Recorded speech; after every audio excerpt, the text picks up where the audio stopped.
Larky. Movie got shooting, got yeah, meet at the marquee. Whoa, fast car, whoa, it go a mile a minute. No, movie got signed delivered. Yeah, you know it's time for cinema. Yeah, bitch, what's a cinnamon? Tell your partner cinnamon. Bitch, what's a movie man?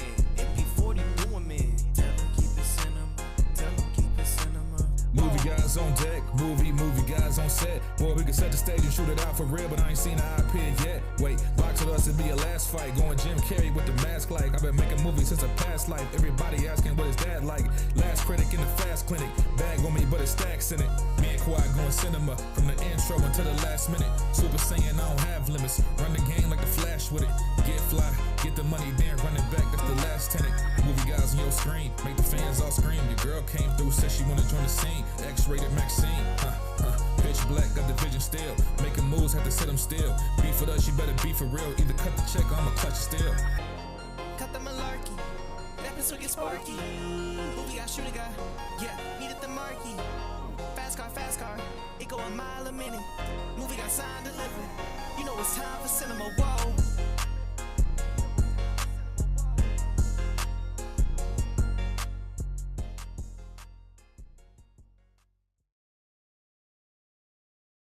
Be back. My controller's working now. Hold on. It's starting. One time. Come on. We have one time. Yo. Yo.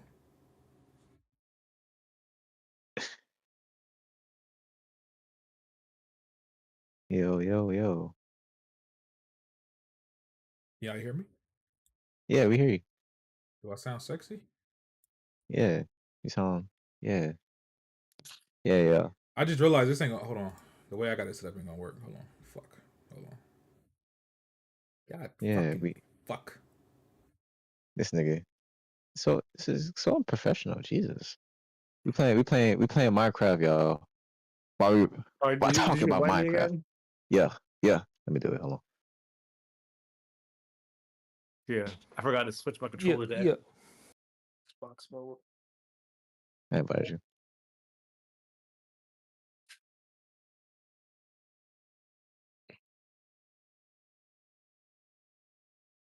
Yeah. I think we're working. Okay, there it goes. I see the Minecraft on screen. Yeah. Yeah. All right, where's Red Peg? I'm not playing that shit though. Tell them Yeah, keep right it here. cinema. Turn around. Got the malarkey. Right here. Yeah. Come stand next to me, Taarec. Yeah. Turn around.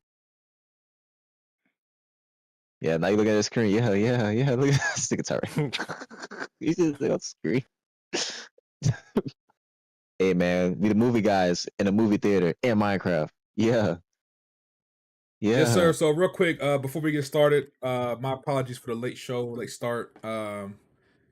Ray Pig wanted to stream the game since it's we doing Minecraft reviews today. Yeah. And I'm gonna be real with y'all. I don't know what the fuck I'm doing, man. So it's a little, I have some technical difficulties. You know what I'm saying? Shit look a little janky, but we here, we ready. We got a show for y'all. Again, apologies for the late start. Yeah. Everybody's here, man. We only missing Alex. I think BT wants to come through for a little bit. All right, Taarec. I don't know what the next nigga Taarec Going on, Taarec and Red Pig are playing the game as we speak. I got a few topics for y'all, a good amount of reviews, but before we get started, everybody do a quick mic check. Mic check. Yo. Yo. Mic check. Let us know in the comments in the chat how the mic sound, please. Let us know in the chat how the mic sounds, brother. Yo, we sound good, huh? How y'all we doing, at the movie theater. Movie guy shit. Me and my nigga Taarec at the movie theater, nigga. You know what I'm saying? It's been a minute. I think we didn't have a show for like 2 weeks. Be real with y'all, man. March movies been ass. The movies the movies for the month of March have been ass. But we in April now. We starting to, Sinners coming out. It's a lot of things coming out, so April should be a much better month for us. And I think we'll have a lot better reviews and shit for y'all. But Yeah, man. So let's go ahead and get started with the intros. Like I said, it's been a while, so let's get it popping, man. Um, Red Pig, please start us off, brother, with your intro. How you doing Yo, today? yo, yo, yo, yo, man. We doing good, man. Movie guys shit. We at the movie theater doing movie guys in Minecraft. One of the greatest games ever made. Had a movie come out. You know, we gonna talk about that. Yeah. And look at Taarec. He don't know what the fuck he doing. Look at this nigga. Look at No, the my back. controller's fucked up. It's not working. Oh no. What? Hold on. I think I'm good now. Is the controls Yeah. inverted? What the hell's going on? Hold Saint, go on. ahead with your intro, brother. Oh yes, sir, man. Happy to be back on Man. the pod. As you know, that boy Wani is Shane McMahon. He about delayed takes. So yeah, stay tuned for that. Here comes the money. Here Yeah. we go. Mafia, brother, how you doing, Mafia? Doing good, man. Doing good. Glad to be here, everybody. Let's have a good podcast and let's get cinema. So y'all know the drill. Taarec, how's it hanging, brother? It's been a shitty first 4 months of movies, dog. But hopefully we got a good show today. Hopefully it's not too long. Yeah, But yeah, hopefully the Taarec movies said he got come somewhere to out be, next so we month is ain't good. gonna keep him too long tonight, man. Yeah. Yeah, he Taarec, gonna get some butt. did you have a movie to review anyway? I forgot. Yeah, I watched The Hell of Summer. Okay, so we'll get you on Mafia's review for that soon. Last but not least, we got our brother BT Buck in the building. What's up? What's up with it? What's up with it? What's up with BT? How you doing, brother? Great, great. It's a lovely day out here in Tampa. We got the women's Final Four right across the street from my house, the arena. So I've been seeing Yeah. lovely, beautiful Amazonian women walking everywhere. I just been outside trying to be a damsel in distress, get scooped up off my feet. You know what I'm saying? So beautiful day. Excited to be here. Trying to get dunked on, baby. Yeah. I'm trying to find me a Cameron Brink. Yes, sir. Ooh, yes, sir. I need that. Ooh. Some good white milk. I don't All right, show you man. online anymore, Red Bag. Where are you? Invite me again, because it's. I got you. Salute to the chat. Blaze 4K, Jack Move Johnny, Fresh Ingredient, Liza Field, X Mexa, Jack O'Leonard. Salute. Let's go ahead and get started, y'all. All right, so this is what we doing. Oh, Taarec, don't worry about it. Just we gotta do this later. So first we're gonna start with the topics. In case y'all didn't know, one major thing happened for cinema and film lovers this past week. This past week was CinemaCon. For those that don't know, CinemaCon is a yearly event that happens in Las Vegas. It's essentially where all of the theater owners of America, they come to Las Vegas, and pretty much all the major studios come and showcase all of the films and things that they have coming out for the year. And it's kind of designed to get theater owners excited, kind of get them prepared for the marketing materials, and just let them know, like, hey, this is what we're doing. These are the films that we're bringing to your theaters, type of thing. So it's really an exclusive event for theater owners and journalists. But of course, the journalists, they'll provide the news and things. A lot of times there will be like exclusive footage and trailers. Sometimes they'll even show entire movies at CinemaCon, and the public doesn't get to see that stuff usually, but the journalists at least will provide some information on what they saw. So that's what we had this week. So I got a lot of news topics about some of the things that came out of there. Obviously not going to go through all of it because it was a full week's worth of shit. So I pretty much just got the highlights. But if you are interested, just look up CinemaCon 2025. There's numerous articles where you can find out, everything that was shown from all the major studios that were in attendance. So before we get to that news, just a couple things I wanted to start off with. So the first thing is, as y'all know, most of us movie guys, we pride ourselves on visiting the theater. Films should be watched in the theater. That's where they belong. Okay. Now, certain films, they definitely belong on streaming. But for the most part, films deserve to be seen in theaters. But the problem we've been having is a lot of film studios, they don't want to keep their movies in theaters for much long. They'll put it in theaters for weeks, literally weeks, 3 weeks, 4 weeks, 5 weeks. And then after that, they put it on fucking streaming, or they put it out for, you can rent it digitally, you know?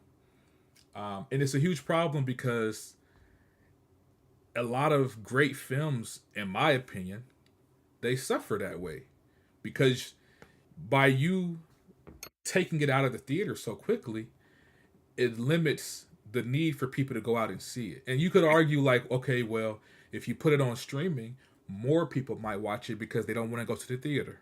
And that's kind of the thinking of a lot of these film studios. But I feel like it's an ongoing debate. Me personally, I believe that these films should stay in theaters at least a little bit longer. And I actually read a report today. They said pre-COVID, the standard for movies in theaters was 90 days. That's insane because that don't even happen nowadays. Yeah. But the reason I bring this up, the AMC Theater CEO, Adam Aaron, he said that he's been having discussions with some of the studios to extend the theatrical window to at least 45 days. And he said 3 of the major studios have agreed that they need to bring back the 45-day window.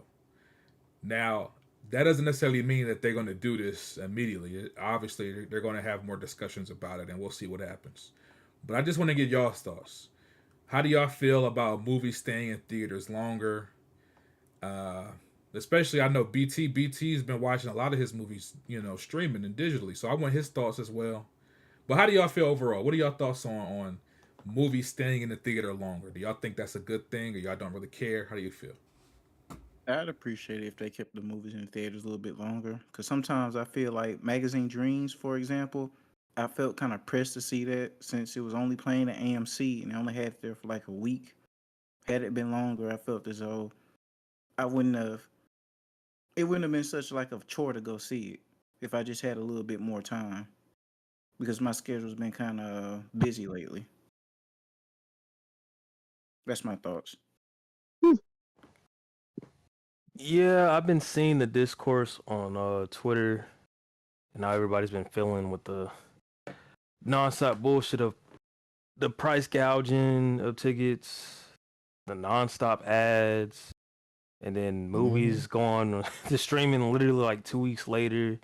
Like, what's that movie with SZA and Keke Palmer? One of them days. One of those Yeah, days. One of them days. Yeah, that one had everybody in that same discussion because that article came out like around the same time that got announced on Netflix, and people are just like, "Yo, what's even the point anymore of a theater if it's just gonna be on streaming?" So, hearing the AMC CEO say that was like a sigh of relief. Like, okay, that's a good start and it's something positive, and hopefully, because I think he said it was 6 major studios signed off on this. 45 days? It's a good start. It should be longer than that, but it's starting now. Like the only time I see movies last that long if they magically become Really a successful. hit. Yeah, like Sonic 3. If that didn't do well, it would have went to streaming because another movie out of Paramount was Transformers 1. That didn't really. No, say what you gonna say? Oh, but I don't know if y'all peep Disney. They be the ones who keep their movies in the theaters real long. Nigga, Mufasa's still in the theater. Like Inside Out 2 was in the theater a long time. Like a lot of their movies usually stay in the theaters for a pretty while. They just started doing that, to be honest, because they've been doing, like, if they don't believe a movie's gonna do well or they purposely want to kill it, like the Haunted Mansion remake. Oh yeah, that was they a released good that movie. shit in July. Yeah, like it doesn't make sense. hell? Why release in July? And it was a good movie, and it was faithful to the actual novels and the lore of the actual ride. So it's just like little things like that, where if you release it in a random ass month and have no faith in it, it's not even a month. Like, what's the point? Why would people want to go to a theater, spend like $30 on tickets, and then like $40 to $50 on snacks if you got a whole family and shit? Like, no, it's not worth it at that point. when it comes to Disney specifically, them having their own streaming service plays a lot into that. Like outside of Marvel or any Star Wars properties, a lot of them movies are gonna go straight to Disney Plus pretty Yeah. quickly. Obviously, that ties in with all the family stuff. So if you're a family of 4 or 5 or whatever, your mother, father, 2, 3 kids, hey, we better off waiting 4 weeks and just subscribing to Disney Plus and just waiting Literally. for it to go there. You know, it's not just Disney. A lot of these Especially studios are in HBO. bed with the Warner Brothers. streaming services. But like Wonton said, I've been watching a lot of stuff at home. That's not because I choose to watch it at home. I'm just unemployed at the moment, so I kind of got no choice. I can't afford to go, you know, spend $16 on a movie ticket, and then I sit there the whole time with no snacks, no food, no nothing. You know, Yeah. or I spend an extra $20, $30. Next thing I know, just for 2, 3 hours, I spent $40, $50. I can't do that right now. So It's I expensive, think bro. yeah, it's Hey, expensive. Like I used to speaking live of by that, oh, go ahead, my bad. I used to live by a theater just outside of Tampa. It's in Spring Hill. It's run by Georgia Theater Company. It's called the Beacon Theater, and they got them in Georgia. They only got one location in Florida, by where I just mentioned, and they got a couple in Virginia. But you want to talk about? I was going to the movies twice a week. Like you go in, their matinees were $5. I go and get a $5 matinee. They had a burger and fries meal for $8. I could get a cheeseburger with lettuce, tomato, onion, with fries for $8, and then a drink for $4. Damn. All in total, I was spending $17. And sometimes, if I was feeling freaky, I'll get some mozzarella sticks for another $6. You know what that sounds like, bro? I Good don't know if days. y'all had it. Oh, definitely good old days. But did y'all ever have a movie tavern? No. We used to, I but heard they of closed that those. shit down. Movie Yeah. tavern, their tickets were $5. They would never go up more than that. Of course, they were upcharged on the food, but for the most part, in its prime, it was really good food. It started to fall off, and especially like right at the pandemic, they went bankrupt. But I mean, those are the good old days. I don't mean to sound like an old nigga, but it's so Yeah. weird seeing how that's hate. It's crazy seeing how movie theaters just kind of just like went backwards on a lot of things. And I know John Campia said the same thing. If they continue with this path of like a bunch of damn ads, when it's like, brother, I'm already in the seat. I don't need a Coke ad right before the movie. Like they're doing that, not keeping the movies in theaters that long. They're gonna kill themselves when it comes to the movie industry. Like theaters will cease to, and I know we say that every decade, but if they continue with this shit, it's gonna cease to exist. They barely survived the pandemic, so Well, You it's know a what's funny about combination that? of factors, dog. They had a kid in the theater. I was seeing the movie today. He was like, "I see one more ad. I'm working out." I was like, oh shit! He said, "One more ad." Oh shit! It must Hey, have been I'm there not early. gonna lie though, them ads come in handy if you're running late. Yeah, but that's this, why yeah, I they don't mind do. they them. do. Yeah, but it's too long, dog. 30 minutes. Like I think, like a last month. I forgot what the last movie I watched before I watched this one today. Dog, the movie's supposed to start at like, well, it doesn't start 8:15, Yeah. but I'm thinking maybe 15 minutes by 8:30. No. It'll stop. Dog, the movie didn't start to 8:50. So this is a 2 hour. This is a 2 hour and 30 minute movie. So usually I can kind of gauge when I'm gonna get the fuck out. Dog, I didn't leave the theater like 11 o'clock or like 11:30. I'm like, yo, this is nuts. Hell So no. the thing is, I know the reason why they do it, so they give people time to go get snacks and get the concessions, and people will find their seats, which shouldn't even be a problem. The seats are fucking assigned to you, so I don't know why you're having a hard time finding your seats. But people are stupid, so people still have trouble finding their seats. Like my experience today at the theater, man, that's one of the reasons why I think people don't want to go, because you go to the theater now, etiquette's horrible. People just Facts. talking. And the thing is, you can't tell people to shut the fuck up no more, because you might get shot, or someone's gonna try to jump you, or they're gonna try to fight you. But the thing is, people back in the day used to tell you to shut the fuck up when you talking during the theater, and no one had a problem with it. But nowadays, you really can't do that shit. Especially with the kids today, like you really can't go around saying shut the fuck up. I wanted to today so bad, but I'm trying to make it home. You You know, gotta carry some mace with you, fam. They was about to do you no, like Regina Hall and I'm Scary a Movie. carry. No, Oh I'm man. carry something else. That's what I'm gonna say. But It's annoying, and it's like there's nothing you can do because that's how theater etiquette was. I miss the pandemic, even though movie theaters suffered during the pandemic. It was nice going to the theater knowing that no one else was going to be there, and the experience was going to be good because you just didn't have people there just yapping. Another thing that's an issue. As I said, the previews are just horrible. 30-minute previews, and then it's not only the movie previews, it's like regular ass commercials too. It's like ads for shit you see on TV. I'm like, why? I don't mind seeing movie trailers. That's cool. But why Yeah. am I seeing trailers for like dumb shit, like car insurance? I don't want to see the general on my shit. Like, come on, I don't want to see that shit. Or you have like the theater has its own commercials where it's like, oh, you can get a Coke and this for $10.99. I'm like, nigga, we're already in the sitting in the seats. Like, I don't need to see that shit. Mhm. So I think a lot of people view that streaming experience as, oh, it's convenient. I can go start the movie when I want. I can skip to the movie if I need to do it. I mean, I personally don't like that. I want to go to the theater and like enjoy the experience.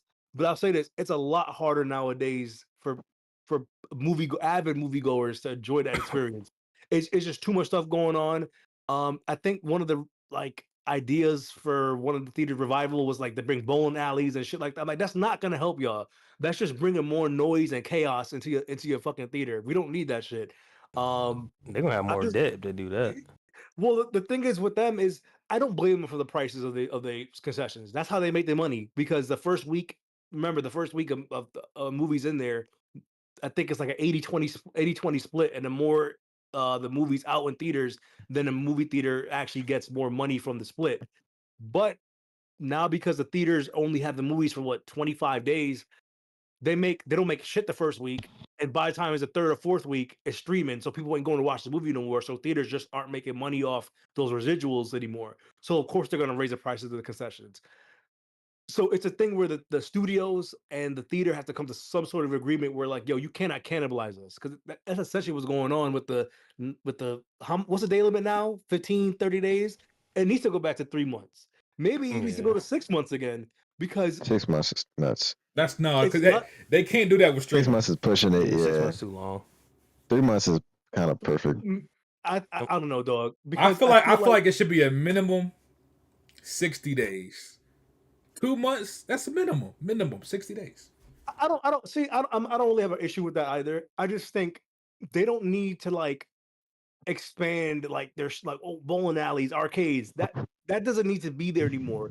What they need to do is streamline the experience so people have a reason to come and not feel inconvenienced anymore. Like I don't want to go and wait 30 minutes for the movie to start. I want that shit to like give me an actual start time. So even give us the start time for the trailers and give me a start time for the fucking actual movie. So I can actually Yeah. plan to get there on time. So maybe I'm a person that don't like concessions. I just want to go when the movie starts.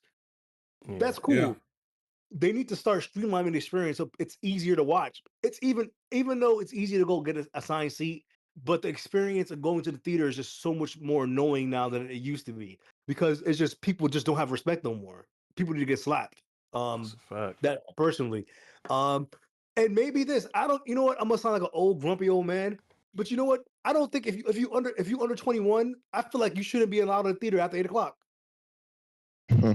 I don't because it's people like dog. See, Mm. the one I go They're to gonna in the miss mall, out on Taarec, sales though. the one I go to in the mall, they have a curfew for Police. kids. If you're under 18, you have to have a guardian with Oh, you. they do have that. After, No, like- I think AMC But has that's- that but policy. that's- AMC do have that. Cinemark has it too, but they had the police out I there. mean, but kids, they low key be keeping that shit alive. Like kids like going and see Yeah, scary but dog, movies they late don't, night. they don't Yeah, shut but the he's fuck saying up. late night, it don't need to They be don't shut fucking up, nigga, 10, you 12-year-olds in the damn theater. They be one of the main ones going.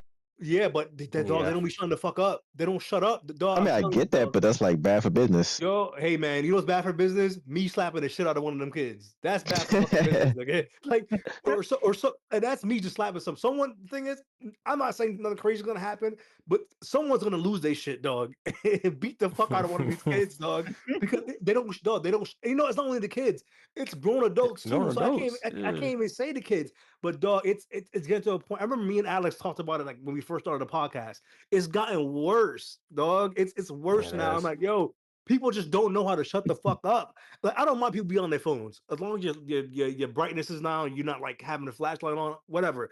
but they talking and then you back and forth, and then you're adjusting your seats, and the seats making these loud ass noise. You can't find the proper setting. It's just a whole bunch of people that don't respect nobody in the theater, dog. They need to bring ushers back that walk through the theaters and like tell these people to shut the fuck up, like dead ass. Like it's getting to a point where like today, I didn't want to be that person to be like, yo, go to the usher. But the thing, even if you tell the usher now to do something, they don't do shit. They just Well, they here's the like, thing cool. with They them don't do ushers. shit. A lot of They them don't get paid 15, shit. 16, 17 years old kids out of high school, little pot. They ain't gonna go in there. They scared to do that. They scared. You need bouncers. You talking All about right, bouncers? Yeah, that's You need true. grown man. You need 35-year-old man. Well, that's his job. That's his full time Yeah. job. Yeah. Let me ask y'all something. Because we've heard actors complain about this for a long time. Not so much the length of time of movies in the theaters, but they've been complaining about this for a while. And I wonder if y'all think this ties in. I'm still working on my theory, but kind of the extinction of kind of the mid-budget movie. You know, everything's either a big budget $200 million movie nowadays, or I can tell you why. $1 to It's 5 not just million. movies though. But it's $30 to $50 million movies. We don't really get too many of those nowadays. Do you think Yeah. that plays any role into the theater at all? Matt Damon explained this years ago. He said that those movies used to make money back end on the DVD market, and guess what? There's no DVD market no more. So those movies used to like.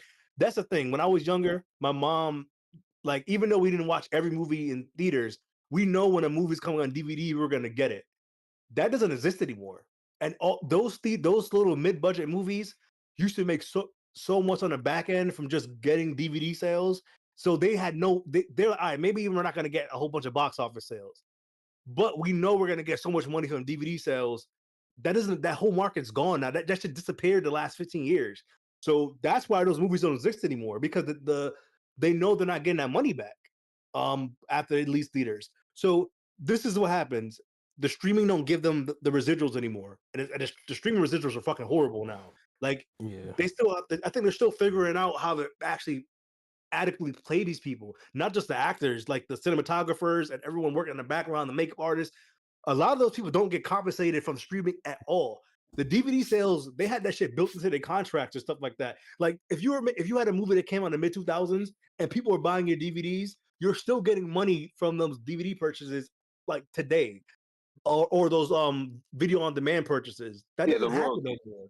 Yeah, the issue is there's no way for those movies to make that money after they leave theaters. So Scarlett Johansson had a big issue with that too when Black Widow came out during COVID, and it went straight to streaming, if I'm not mistaken. That was a whole big thing with her and her contract with Disney and Marvel.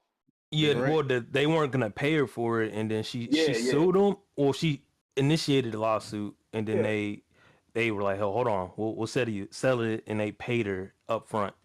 Now, real quick, y'all, Jack in the chat, he said someone legit upped a pistol on the usher in the middle of the movie when somebody complained. I wouldn't say shit to them either. That's fucking crazy. But see, Jack live in Memphis. That's crazy. That's some Memphis. He is in Memphis. Even here, I live in an open carry state, so people just be having. So it's like it's a thing where like people here, I'm like, don't start shit, don't just say shit to anybody because you don't know who's carrying.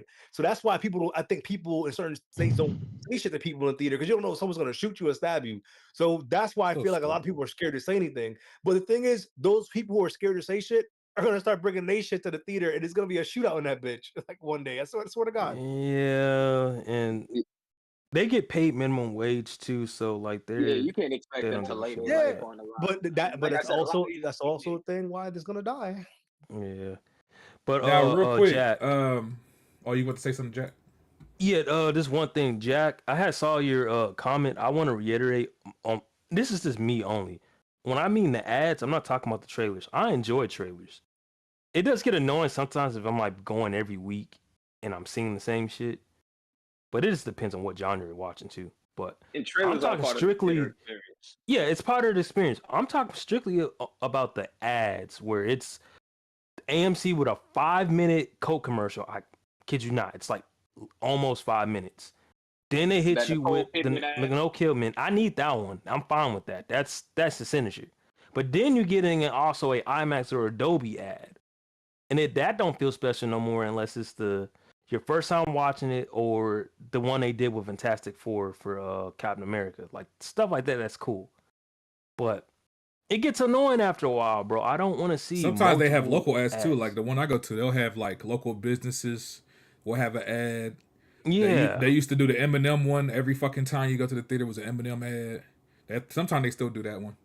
So shit like that. But this is what I say because I don't want to stay on this topic too long. We got some other topics real quick. But this is what I think should happen, or what I wish would happen, and I think it would help get people back to the theaters. Some of the stuff is stuff that y'all have said. For one, the ticket prices. It needs to be a set ticket price. And I think I saw somebody say this online, but I don't remember where it was from. But like, it needs to be a set price, bro. $12 for a standard ticket, maybe. Keep the matinee prices as late as possible. yep. You know, multiple days for discounts, not just Tuesdays. Maybe 2 days a week, maybe Tuesdays and Thursdays, or however you want to do it. Or add it in your memberships. I know they all Um, have certain loyalty programs. Yeah. So shit like that. Concessions. Concessions are expensive. There's really no way around that because that's how theaters make their money. But Yeah. they need to be able to offer more value for the customer. For example, Better food. if people are coming to the theater to get concessions, there should be a fucking deal. Okay, 1 large popcorn, 2 large drinks, $20, $17, something that it's like, oh, that's a deal versus me buying everything separate. If I get the deal, I'm saving money. Make a value pack for fucking families, like more shit like that. And they have stuff like that, but it's not really. For one, it's not advertised as well, and two, I don't really know how much of a save Well, it also they actually is. they used to have that though. They used to have those bundles where you save like $4 or $5 when you bought like a large Yeah, popcorn, like large Coke. bring them shits back. But the So thing is, they got rid of them shits, dog. and Now, to another that thing, point, Wonton, variety, more variety. yeah, exactly, the variety, and like Chris said, Redpick said, better food. I say this all the time when we in the Discord, bro. AMC when they first introduced the dine-in and they had actual food, I kid you not. This is like 2017, 2018. Good, it was Bro, good. the food was actually good. Like, I get a burger. It's actually a good burger. The chicken tenders is good. Like, actual good food. Ever since COVID, the food at AMC is fucking trash. I don't get shit from there unless it's a hot dog. I've tried the food since Low key. COVID and I've been disappointed every time. I got a burger when that last Scream movie came out. I got a burger because I hadn't eaten 2 yet and years I was ago. hungry. The shit tasted like fucking, you know that fucking gray burger from SpongeBob. That fucking The gas station, the gas station. bro, it had no flavor. It tasted like fucking. It tasted like shit. It was nasty. It was cold. The chicken tenders, bro. I swear to you, not the last 2 times I've gotten chicken tenders from AMC, they've been Salty. undercooked. I'm talking about one of the tenders was fucking raw. I bit into it. I'm like, nigga, is this raw? Yes, it was fucking raw. Like, the food You should have sucks. finished the tender so you got sick and could have sued. The food sucks, bro, and it used to be good. So Sure. to that point, better food and more variety. If people are going to spend money on food, give them better options. And Waterboy said it in the chat. You shouldn't have to be spending an arm and a leg for fucking popcorn and a drink, bro. Like, there's no reason why popcorn, which cost the theater 10 cents, there's no reason why popcorn and a large drink should cost more than a fucking meal at $20. McDonald's. So You telling me I can get a full meal at McDonald's for cheaper than fucking, you know what I'm saying? Like, it don't make sense. Yeah. The other thing I realized, dog. So Cinemark used to be able to refill with the large sizes. Now you can't refill with the large size. You got to get an extra large popcorn and refill. I'm like, my nigga, why would you do that shit? And then during the pandemic, they got rid of that shit and they never really brought it back. That used to be like a staple where you go and refill your popcorn if you got a large. Now they have another size you got to get, which is like another $3. So it's like they're being too greedy about this shit. We understand you make your money off the concessions, but eventually people are going to stop buying the shit, and then you're going to be fucking assed out. Yeah, the pricing is ridiculous. Red Pig, tell them how much you spent today on concessions. $40. Hey man, I spent like $50, man, plus the tickets. By the way, What'd you two kid tickets, nigga. $35. Yeah, yeah, Insane. man. Insane. And the concessions, I got 2 hot dogs, an icy. Dippin' Dots, 2 kids meals. Micah got some candy, and that came up to like $50. Oh, see, that's what did it to you. The Dippin' Dots. They Nah, got the free Dippin' Dots was free. I got the Dippin' Dots for free though. Bro, the crazy shit. I went to the movies today. Nigga, my little brother was with me. This nigga got a pack of he got a pack of mini Starburst, and he asked for a chocolate milkshake.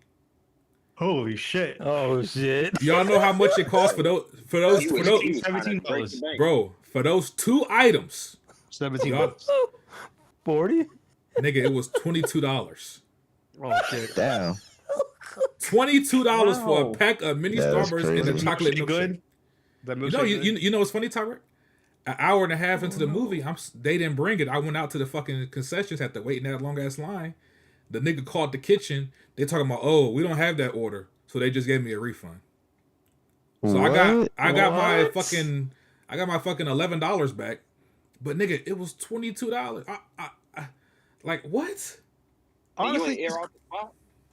it's crazy how stadium like sporting event food is probably cheaper now than the movie theater food, which is crazy because Yeah. It might be. Oh man. sporting events used to be like, all right, dog, I'm gonna bite the bullet and buy this $15 fucking beer. Nigga, it's damn near the same price as the movie theater now, which is crazy because you wouldn't expect that, but it's getting to that point where I don't know, it's a mess, but I mean, you probably Pricing on concessions ain't gonna get no better. It's only gonna get worse. They just need to improve what they Only gonna offering. get worse. I just think they need to, like you said, improve the selection, but also offer more value bundles, more value packs. You know, if there was a bundle where if I'm getting 2 drinks and a large popcorn, I can get a deal, I'm gonna get that. You know what I'm saying? So they just gotta offer more shit like that. But if you don't want to do that, partner with somebody. Partner with a chain where you could put a Taco Bell or a McDonald's or some shit or a Chick-fil-A inside or some shit. Yeah. something. If you don't want to invest in it yourself, then partner with somebody to where you get a piece of it, but you're not spending no money on nothing. But and you allow them to open up within your theater. But yeah, salute, man. I definitely think this is going to be a topic that we'll be talking about a lot more as things change. But we'll see what happens. So, good topic, man. But yeah, so real quick, just a couple more things, and then we can get to the reviews. Real quick, I do want to mention we did lose a great actor this past week. Sadly, Val Kilmer has passed away. He was 65 years old. I know he had some health issues. I don't remember exactly what he was dealing with health-wise, but I know he had some health issues that was kind of preventing him from acting the last few years. He did show up in Top Gun Maverick for a little bit, but he wasn't doing well. He had some health issues, and he finally passed away. So just want to say rest in peace to Val Kilmer. I don't know about y'all, but growing up, the biggest thing for me when it come to Val Kilmer was Batman. Batman Forever was one of the first movies I remember watching as a kid. Him, Jim Carrey. Steel. Great fucking movie, man. Great fucking movie. You know, for me as a kid watching it, I enjoyed it a lot. I thought he was a great Batman. Obviously, years later, I saw Heat, which they're making a sequel for, or a prequel rather. I don't know. But that shootout is legendary. Yeah, man. Legendary. One of the he killed it with that one. One of the most legendary, if not the number one most legendary shootout scene in all of cinema. Val Kilmer was great in that movie. And of course he's had many classic roles. You know, people bring up Tombstone. You know, there's so many. Top Gun. He was in Top Gun, obviously. Top Gun. I'm gonna say his most underrated role, or the role I know him the best. Yeah, for. he was great in Top Gun, yo. So rest in peace to Val Kilmer, man. He was Moses in Egypt? Prince of Egypt, dog. That's my number one. Yo, I always forget he played Moses. I always forget that. Oh, that's my favorite role, even though he's only voice acting. Dog, he killed that. He killed that. Like, dog, he literally that's one. That's my. That's one of the best animated movies of all time, by the way. That's my favorite by far. Like, that's crazy. Like, I didn't know that was him till years later. I was like, yo, that's him, because I know Ralph Fiennes was in it, and he was the Ramsey. Yeah, but I was like, dog, that's Val Kilmer. I didn't know how much his range of movies until I got older, because I was just doing his Batman. Batman, and he was in other movies too. But he has if you go back and look at his filmography, he has a lot of shit under his belt. Like up till he got the throat cancer, where he kind of slowed down a bit. He's had a crazy ass run.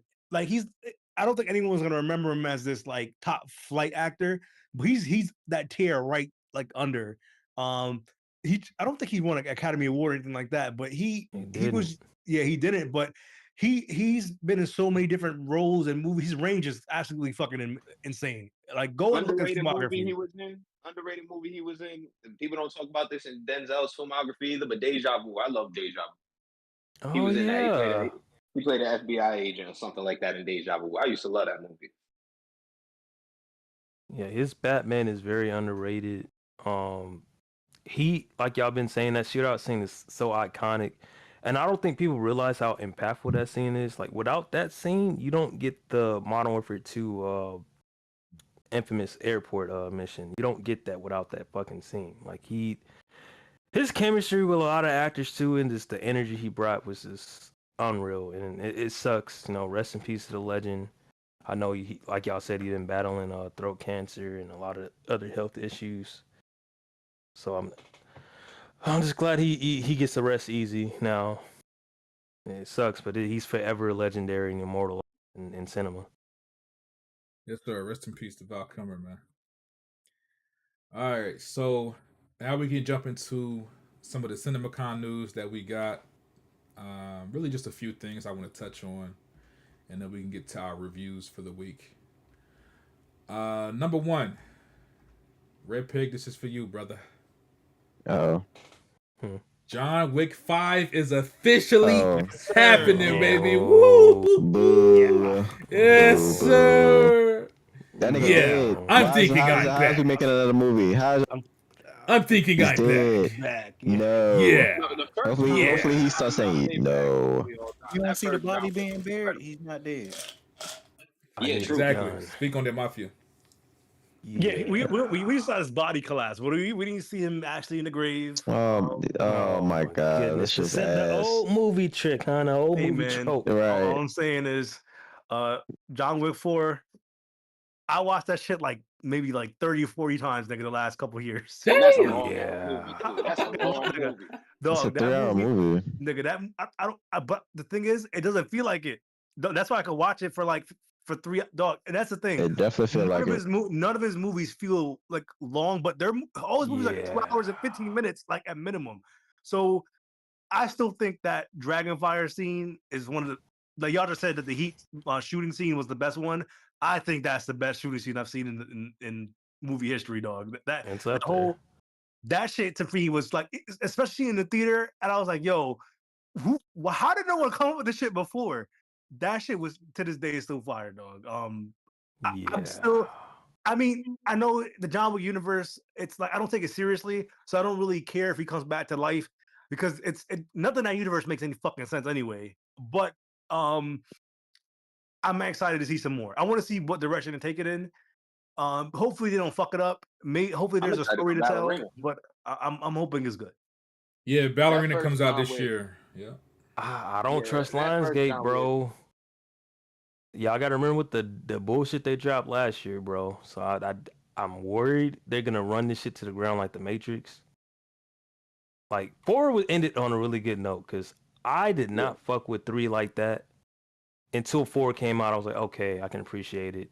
I can for 3 as well. So when they ended, the way they ended it, I was like, okay, this is good. Leave it at that, bro. Because if they come back and it's not as good as 4, hell, I'll lower it. If it's not as good as 3, it's hard to top. This gonna be an issue. It's gonna be hard to top 4. It's gonna be hard to top 4. 4, it will. 4 was just like, you gotta remember, they had so many different locations and shootouts in so many different places, and it, like, dog, every shootout in that movie was like amazing to me. The one where he was near the in the not the highway, but the street in France with the arch. Dog, the roundabout. Yeah. That shit was crazy. And then you had the stairs. Then you had the Japanese Continental. Like, all them, like, I think there was like 4 or 5 like locations. Then the building where he had the Dragonfire, and then the fight with Killer Harkin. Like, dog, every one of them shootouts, like the music and everything. To me, I thought it was just it's damn near almost a perfect action movie. I can't find fault in that movie at all. I'm I honestly can. What an like- acting, boring can't, bro. story, Nah, I unbelievable. like 2, 3, and No, 4, you but know. they haven't Yeah. topped the first one. The first one was like about 90 Facts. minutes. Didn't drag on Facts. 2.5 hours. First We one is the don't need best 2.5 one. hours. The first one Yeah, is a but- perfect action movie. Perfect. Yo, they killed the Yeah, dog, I they got killing the dog. one. The introduction Facts. to John Wick is one of my favorite introductions of all time. Where he goes but to the yeah, basement, he's slamming the sledgehammer down on the floor, and it's intercutting with him and the Russian mob boss talking to his son about John Wick, and he's like, "What, that fucking nobody?" And he's like, "That fucking nobody. It's John Wick." Wait. And it cuts to him, and he's just, yo, oh my god, that first John Wick is my favorite just action movie of all time. Just that was perfectly done. I feel like after that, while I still enjoyed it because the action is top tier, it was just way too long. They dragged Way too much shit going on. Way too much. It's starting to Yeah. get Like, I don't need a unbelievable. 3 Hard hour to, John yeah. Wick movie. I don't need a 3 hour John Wick. Facts. To be Facts. honest, It's hard to I'm- suspend your disbelief. Like, come Hold on. on, but dog, he I was don't care getting about shot. suspension. I don't know about care that suspension. Yeah, you just hating, dog. We Nah, know I what don't you care about that. talking I'm just talking about the length. Yeah, it's just Like 90 unbelievable. minutes. is perfect for that type of This thing was getting hit by cars and shit. Like, come on. Fire. I mean, that Oh. club scene in the first John Wick is the best shootout or the best action sequence to me. Where it starts off with him and Kevin Nash at the door, talking to Kevin Nash, and goes through the whole club from the bathroom to the bathroom, whatever the hell that was. You got the music playing, then he goes to the nightclub. That's the best action sequence in the series to me. They still haven't topped that one. Yo, That Red was Pick. just insane. Yeah. Deontay said Red Pick being real critical of John Wick, but not those mid-ass Disney movies he be watching. Speak What? on it. You can, first of all, I'm critical of the mid-ass Disney movies I watch. No, What are you're you not. talking No, about? Now you just. I was critical of Mufasa. You just lying. Brother. I was yeah, I gave that movie a 6 out of 10. Yeah, but you Oh, literally you said fucking last night stupid. that you liked it. What the hell? You said last night that you liked it. I did like. I like. Don't be fooled, y'all. He told us in the chat it was like an 8, and then when he got on the pod, he started capping. He's not slick. What? I never gave Mufasa 8. I gave it a 7 or 6 out of 10. Come on, bro. Come on. We know the you rule. paid. I swear to God, He did. He did. You gave it an 8. Hey, even then, nigga, I'm watching Mufasa over John Wick 4, nigga. Yeah. you're walling. Yeah, nigga. You're crazy. What? Stop. Yeah, Get back on nigga. the Mets. Yeah. Waterboy, What the hell? I see your comment, bro. I'm not talking about them milking it with all the ballerina and all. I'm fine with that because that's the way the first movie and the second movie build up so much fucking lower. I'm fine with the spin-offs. That's perfect. That's perfect. Do what you think. That's a way to go about it than just resurrecting John Wick. Just give us a bunch of spin-offs set in that universe. Literally. Facts. I'm fine with Make it. somebody I'm fine else with it. like what? Make a new John Oh Wick. yeah, I The forgot. whole universe Underworld is so fire. Yeah, as part of this announcement, they did also mention that they are doing a solo movie of Donnie Yen's character. Also, they did say that officially. Would you want to see a crossover with another action universe with this? Like nobody. Yeah, they already did it. Yeah, nobody. Yeah. Yeah, like I would like to see like him Fire, fight too. somebody else, like another actions. Like maybe they got to revive. Oh, a another, different studio, like a yeah, different. like maybe he runs into like Transporter. fuck. I don't even know. It would be Yeah, or somebody like transporter and shit, and like what Fast and Furious tried to do with Hobbs and Shaw, but that movie was trash. Like do something like that. I mean, that movie was fucking ass, dog. I'm sorry. It was not a good movie, but it was very entertaining. I'll say that. Yeah, It wasn't. Yeah, I'll say that. Yeah. Or to Was be it honest, Fast and maybe Furious John supposed Wick to 5 would be like a prequel. Maybe it's a prequel. Wasn't they supposed to do a crossover between Fast and Furious and Transformers? Like, wasn't that a thing at one point? No, you're thinking of G.I. Joe and G.I. Joe, yeah. G.I. Joe and Transformers. That's still happening. Somebody though. Yes, sir. I can't wait for that. Yeah, Taarec, if they do a prequel, I'll be fine with that. But I don't know. I'm hearing they doing an anime prequel, so then that wouldn't make sense of doing a live action. Like, I want to see how Winston and John became cool, and like how, because remember Sharon said that the reason why he fucks with John so much is because he saved their life one time. Yeah, there's a retcon from the comics that doesn't make any sense anymore because of the third and fourth movie where he kind of saved Sharon's life. But I feel like there was more backstory to why Sharon, like, and this unfortunately Lance Reddick has passed away because I actually enjoyed his character too. He was one of the highlights of he was great. of the franchise for me too, even though he was minimally in it. So that kind of does dampen the fifth movie for me because we're just not going to see him again. in the prequel. But I am interested in what they say because every movie they kind of introduce every movie had its place. So I don't feel like they're gonna just make a movie for the fuck of sake of making a movie. So I do trust in that team to like actually make that movie make sense. Hopefully it does. Maybe I'm wrong and they kind of fuck the shit up and they kind of milk it too much, but they haven't really let me down once. So I'm okay with it. I want to see what they do. Fine with it. I'll push a line with it. All right, man. Let's keep on with the announcements. So the next announcement I had written down. We finally got a title and release date for Spider-Man 4. Spider-Man 4, Tom Holland. The film is titled Spider-Man Brand New Day. Yeah. Releases July 31st, 2026. And you'll notice that comes out after Avengers Doomsday. Yeah. I already know how this is gonna go because I hope so. I hope they actually bring because in the comics, Brand New Day, Mephisto shows up and kind of changes shit. So if I'm not mistaken, from what I read, Taarec, the Brand New Day comic is actually very similar to where we left off in the movies. Essentially, people have forgotten Spider-Man's secret identity. And well, I don't know all the details. I just know that's the main plot point of Brand New Day is that nobody knows Spider-Man's secret identity anymore. This is like post-Civil War. I hate that decision, but I hate that decision they made at the end of that movie. That's just so ass. In the comics is Mephisto annuls the marriage for him and MJ. So to save Aunt May's life or some shit like that. Basically, he had to like break up with MJ and forget about his marriage, and like Mephisto reversed all that shit. So all it did was reset. So basically, people hate that shit because they're like, "Damn, Peter was happy as fuck, and y'all took Mary Jane away from him after years of him like chasing her or like them not being together." So that's why I'm like, she's already gone, so they can't do that shit because he already forgot her. So or they forgot him. I think he still remembers them. So unless Mephisto is gonna restore their memories for a price. Wait, what you just said? That's how they're gonna play it. No, I think Mephisto's gonna restore their memories for a price. You know damn well Disney not fucking up that China bag, brother. But they said Mephisto's joining the MCU. They already confirmed it. You know what's crazy, Taarec? So this was crazy, Taarec. They already casted an actor for They it. said Mephisto.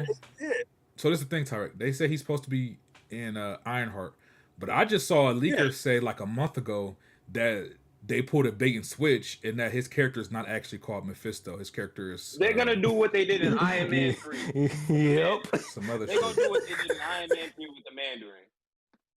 Yeah, so I don't know. We'll see because Ironheart supposed to come out this year, but we'll see. I don't understand why they are so opposed. Fuck China. China's still gonna watch the movie. Nigga, China went and watched Black Panther. Like they scared of black people too. They still watch the fucking movie. Like no, this is what we're gonna do. We're gonna put tariffs on the movie, so China can't watch the movie. So one wants to watch the movie. Now you gotta pay $50 for the movie. I mean, did Ghost Rider get banned in China too? Because Mephisto was in Ghost Rider. So I don't know, and I'm pretty sure that movie got released in fucking China in 2007. I'm pretty sure it didn't get banned. It may have been heavily edited though, so let me check. Wait, I mean, you have a problem with Mephisto or something? What's they have a problem with showing demons. We're showing devil, but that's why in Ghost, there's ways around that though. They could always they don't have to show Mephisto in his devil form because he always tricks people anyway with his fair form.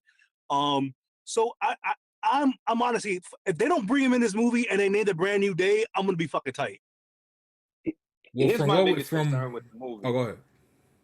Yeah, my biggest concern with the movie is just when it's being released. It's being released in between two Avengers films. Yeah. When the last Spider-Man movie ended, a lot of people were excited about the fact that it felt like the entire trilogy was almost like an origins to the true Spider-Man that we all know. A Peter Parker that's completely anonymous. Nobody knows him. Nobody gives a damn about him.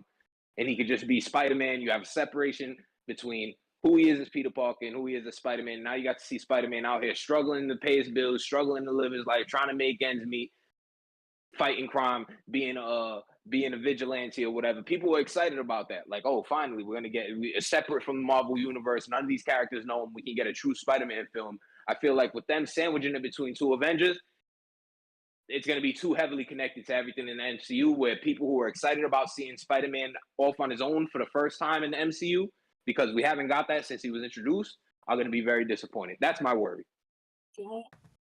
But that's also a collateral damage from them introducing him the way they did. That's why I didn't like Civil War like that. Because like that's a weird way to put that nigga in and move, like, because we don't have an origin point for him. What we do, we don't. But everything's an assumption. But they restarted his origin twice, so that's why I'm like, they kind of fucked up with him, because this is where I feel like they didn't have a plan post Phase 3 with how to handle him, especially after Tony passed away. It's like they're like, fuck, we need to replace Tony with somebody. He's gonna be the Tony replacement, and then they didn't do that. They made him Spider-Man again. I agree with that, and that's why I say people were excited the way the last movie ended off, because finally we were going to get the Spider-Man that people knew and loved from the comics, separate from all his connections to everybody in the MCU. And that's where my concern comes in, with it being sandwiched in. They're going to try to tie it too much in to the events of Doomsday and Secret Wars. Well, yes, I'll say this. That's definitely a fair concern to have. From what I read, though, and obviously all this shit is unconfirmed, but from what I read, they're saying Spider-Man might not even be in Doomsday. The current report is that Spider-Man won't be in Doomsday because that movie's already stacked with, you know, X-Men and Fantastic Four, all that other shit. Spider-Man's movie is going to be taking place either the same time as Doomsday or like before, whatever the case. And it'll be time just displacement, yeah. So like it'll be just him facing his own villains, which they're saying is going to be two villains, a male and a female, which they're reportedly they're looking for an Asian male actor. And if you know anything about Spider-Man villains, it's negative. Yes, sir. So we're gonna see. But anyway, the current report is that he's not in Doomsday. He'll be in Secret Wars, which if you know anything about Secret Wars, fake leak shit too. You know what I'm saying? He might get that black suit. Again, that doesn't that's probably a blessing in disguise. That doesn't do anything to quell my concerns, because then you're still teeing up for you're still teeing up for Secret Wars. That's true. Yeah, and I don't like the Russo brothers, so I'm kind of glad that I hope he's not in there, because they suck. They're not good directors. They gave us the best MCU movies we've gotten so far. I'll say they have the best. But that's not because of them. Winter Soldier, right? They directed Winter Soldier. They did. But this is the thing. How much? Like those are. They did. They did Ragnarok. They did Ragnarok. No, that was Taika Waititi. I don't think they had a lot to. I don't think they had a lot to do with why those movies succeeded. They just had to sit there and direct in the most minimal way possible. I don't really think they did much to make those movies good. When we seen what Josh Whedon did with the Avengers, and then we seen what Russo brothers Age of Ultron to me is the overhated film. I fuck with Age of Ultron. And we've also seen what Captain America was before the Russos stepped in. That first Captain America movie was yeah, it was. Thank you. That movie was ass to me. But the Russos outside of the MCU, they're garbage directors. They're not. That was like the whole movie felt like one fucking montage. Like, especially they went through a whole montage of all these different battles that we would have liked to see. Like, I can't discredit the Russos for what they did. They fucked up Hulk. They fucked up Guardians thing. They fucked up a whole bunch of shit where people. That's why James Gunn got pissed. You can't say they fucked up the Hulk, because when has the Hulk ever really been done right? The Hulk hasn't really ever been done right. The Ang Lee joint with Eric Bana, that wasn't a good movie. I was a kid. Whoa! That was not great, but that was definitely a passable Hulk movie. It was better than that was a good movie, bro. I went back and rewatched that. That was a good movie. Now is it slow and it can be boring to some people? Yeah, I can understand that. I was a kid. I didn't want to see that. When it came out in 2003, I was 11 years old. Like, what did you expect from it? That's about 2009. That's about 2009 movie. Yeah, the second Hulk. The 2009 movie. 2009. The 2009 movie was better than the 2003 movie. Edward Norton. Oh yeah, nobody debated that. Yeah, that's fact. But you said he ruined the Hulk. Like the Hulk has this long lineage of great movies or something. No, but they ruined. Okay, look, this is the thing. There was a character arc that was lost in the Infinity War. They just didn't address it again. Yeah, they tried to throw it into Brave New World. They tried to throw it into Brave New World. Yeah. And then you have Ragnarok right there he had a good character development, and they're like, you know what? Let's forget all this shit. Let's forget all that shit. And that's my problem with the Russo brothers. They don't look at the other movies and like, all right, these characters came from this point. Let's build on this. They just reset them. I don't get He why didn't they even turn into the Hulk, bro. He got his ass whooped in the intro and then said, "Yeah, that's it, bro." And then became a yoga teacher next movie. Thanos in Endgame, he didn't do shit. In He didn't do nothing. He just in defense of them in Infinity War Endgame. You know how many characters they had to balance? Somebody was gonna get the short end of the stick.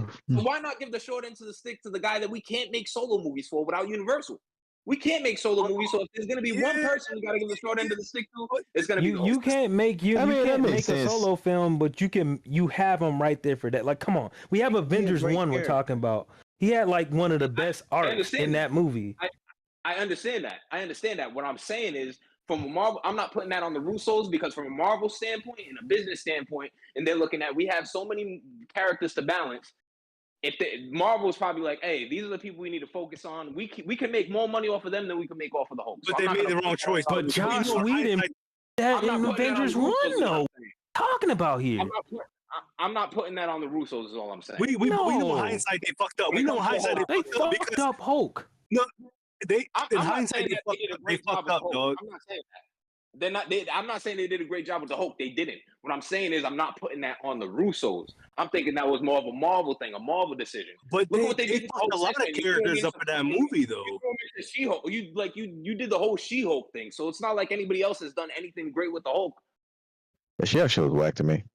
My thing is they fucked up a lot of characters in the event. Like they fucked up what Peter Quill's equipment. Why he has equipment back? He was supposed to lose that shit. That was the reason why he lost the shit. Like with Gamora, that was a whole arc too. Yeah, Gamora thing. I don't think she was supposed to die like that, dog. I don't think it was built. James Gunn said they didn't consult him about at that point, it sounds like you nitpicking because Infinity War and Endgame are Infinity War and Endgame, and what they did that was a moment, not just in Marvel but in cinema history. Like Endgame was meant to be. Infinity War and Endgame. That whole thing was a moment. I didn't fuck with Endgame to the last 45 minutes. Like, be honest, Endgame was boring to me until the final fight. I didn't give a fuck. You're bugging. Yeah. So you don't like storytelling. Hold on. Saying you don't like storytelling. Hold on. You're telling me Endgame is better than John Wick 4, nigga. No. You're telling me that you were bored when that nigga Thanos was fixing some grits and got his fucking dome cut off, bruh. No, but that's the beginning of the movie. Look, this is my thing. Endgame has two good parts: the first 15 minutes and the last 45 minutes. That's a lie. Everything in between. The time travel shit was dumb, and I'm gonna tell you why. Because the time travel shit is the reason why we have this stupid ass your sacred timeline or your multiverse shit. Because when the Hulk fucked that shit up, we were going to the multiverse regardless after that. No, because Captain America fucked anyway, and so that's what I'm trying to say. Like they fucked the whole thing up because Captain America still fucked it up. You didn't enjoy seeing Cap and Iron Man go back in that conversation. No. I didn't give a fuck. I didn't give a shit was fire, bro. I didn't care. I was literally like, dog, get to the fight. Get to the fight. Yeah. And then Hulk, take the stairs. Come on. You didn't enjoy that. You didn't enjoy that. You didn't enjoy none of that. No, I did not. No, I thought it was boring. Anytime we have time travel. Anytime we have time travel in a superhero film, I'm automatically turned off because they never do that shit like in a way that makes any actual fucking sense, and there's no consequence. John Wick 5-day time travel to make John Wick come back. Your way out of that. I hope so. Hey man, all I'm saying is they fucked up, and my thing is there's so much characters that got downplayed. Like Doctor Strange, I know he was dead for most of the movie, but he should have done more than end of that shit. He was keeping up with Thanos in the first movie, and they don't fucking use him again. He just holds the water up. Great job, guys. Avengers Endgame. It was an ode to the original Avengers. But it was the thing is, they had Captain Marvel in there. They threw Captain Marvel in there. Her ass still flying away to this day. She didn't land yet. Man, fuck that fucking boring. That shit was fucking trash, dog. You're bugging right now. go back and watch that He movie. say Did not that like- age well. He say that like I he watch it didn't every try year, to brother. get- What? He heard Tony. You correct. You, now. you wasn't watch it there every year front. because the movie suck now. I'm telling you, Endgame is not my top 10 MCU films. There's 10 more MCU films I'm taking over that fucking. I didn't say it was That top movie- 10, but And you guess what? saying that And it's guess what? mid. Like, no, And brother. guess It what? is. At least It is mid. If you The movie is fire, bro. There's 30 MCU movies. If it's in the middle, it's mid. It's in the middle 10. What's your top Definition five of mid, my nigga. What's your top five? Top MCU five. I'm Winter Soldier, Ragnarok, Guardians of the Galaxy All right, I don't 1. want to talk to this nigga no more. No. Go ahead. My fault. Guardians of the Galaxy 1 is up there. What else I fucked with? Fuck that nigga Tataraki. Ragnarok was a good movie though. I don't understand why you don't. Fuck that director. But keep going. My fault. Infinity War is my top 5. Okay, so top 5 was directed by the Russos, and you say no. You know what? Hold on. You got me. We know how Marvel makes their movies by piecemeal. Those directors don't have that much fucking. Oh, sway look in at that him. shit. They don't. They already ask Scott Derrickson. Ask Scott Derrickson how hard it was. That's why he also left, because he said that they were pushing shit in the movie. He's like, dog, I'm not doing it no more. They don't have that creative freedom. Y'all think they do. No. So how can you blame them for the Hulk if they don't have that creative? You talking about because they hold on. Because I'll explain it. I'll explain it. They said that's the one thing they had a choice on. Hold on. That's one thing they said that we changed it. They said in the director's cut, we changed that from when he was fighting the Black Obsidian nigga. They said, oh yeah, we just went back and changed it. They admitted they changed that shit. So they did have power with that. Marvel didn't push back on that. So that they specifically had power with. But the rest of the storyboarding, they didn't. But with the Thor character line in Endgame, they did that. They had certain power, of course, but it wasn't the whole movie. But with some of the storyboarding, they had that shit planned out years in advance. Russo's just kind of strung everything together. That's how the directing goes in the MCU. They didn't write the fucking movie. The movie's written by a whole bunch of fucking a collaboration of people. They just tied it together, and the way they tied it together was ass. My point. I rest my case. You blamed it all on the Russos, and then turned around and said, they are already. Thank you, Deontay. Nah. Wait, what did Deontay say? No, he said that is mid. But he like Age of Ultron. What? Endgame is fire. Y'all niggas tripping. Endgame was absolutely fucking mid sauce. Nigga, I'm sorry. Wait, how do you? I like all the movies, but how do you say? You know what? No, he got it. No. Ask the question. We gotta keep going, y'all. We gotta keep going. No. He said Age of Ultron. He likes that, but Endgame is mid. But Age of Ultron was in retrospect, people I think after the Age of movie, Ultron set up Infinity War. But that's one of the. Be honest, that's the actual Avengers movie where the Avengers were actually on screen together for most of the fucking movie. They haven't been on dog. They were on the other Avengers movies. They were barely on screen together. That Age of Ultron movie, they were on screen doing actual Avengers shit. I don't understand why people don't like that fucking movie. That's No, I like the movie. I like it. It just weak to the core. I'm just not putting that over Endgame. That's crazy. I'm taking over Endgame. That was a more enjoyable movie from start to finish for me than Endgame. No. All right, that's it, man. Captain America saying Avengers Assemble is better than anything in I Ultron. said that part was good. I said I liked the last 45 minutes. That was fine. The problem is the movie was 3 fucking hours, and I only liked the hour of the movie. So He don't like the 2/3 of the time movie, travel I didn't shit. like. He don't like the time travel shit. I don't like. Just say you don't like Back to the Future, bro. That's all. All right, I let me hold on. I don't like that movie. We gotta keep going. We gotta keep going with the topics, man. One time gotta take control. Yeah, come on. Yeah, you got cooked. You got cooked. So look, just to recap, Spider-Man Brand New Day, July 31st, 2026. Yo, hold on. Fresh ingredient, you fucking bubbling fuck. Shut the fuck up. you sound like you fucking bake cookies all day. Shut up, you muffin man looking bitch. Fresh ingredient say he got you stammering. You were stammering all after dark, nigga. You fucking fat bloated fuck. Shut up. Oh, what the hell? Hard eight, nigga. Before I tell you fucking talk to the people who talk shit about him, he kicked you off the fucking AGS, nigga. Shut up. Hey, Fresh ingredient, get him. Oh no.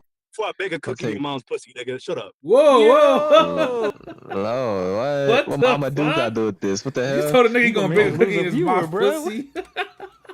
The fuck? Like I would have slapped the shit out of you in real life. You run away, you That's fucking insane. bitch. Shut up. Why you shaking Oh in my three circles, God. nigga? Shut up. Oh my god. All right. Next topic. Y'all gonna be mad about this one. Y'all gonna be mad about this one.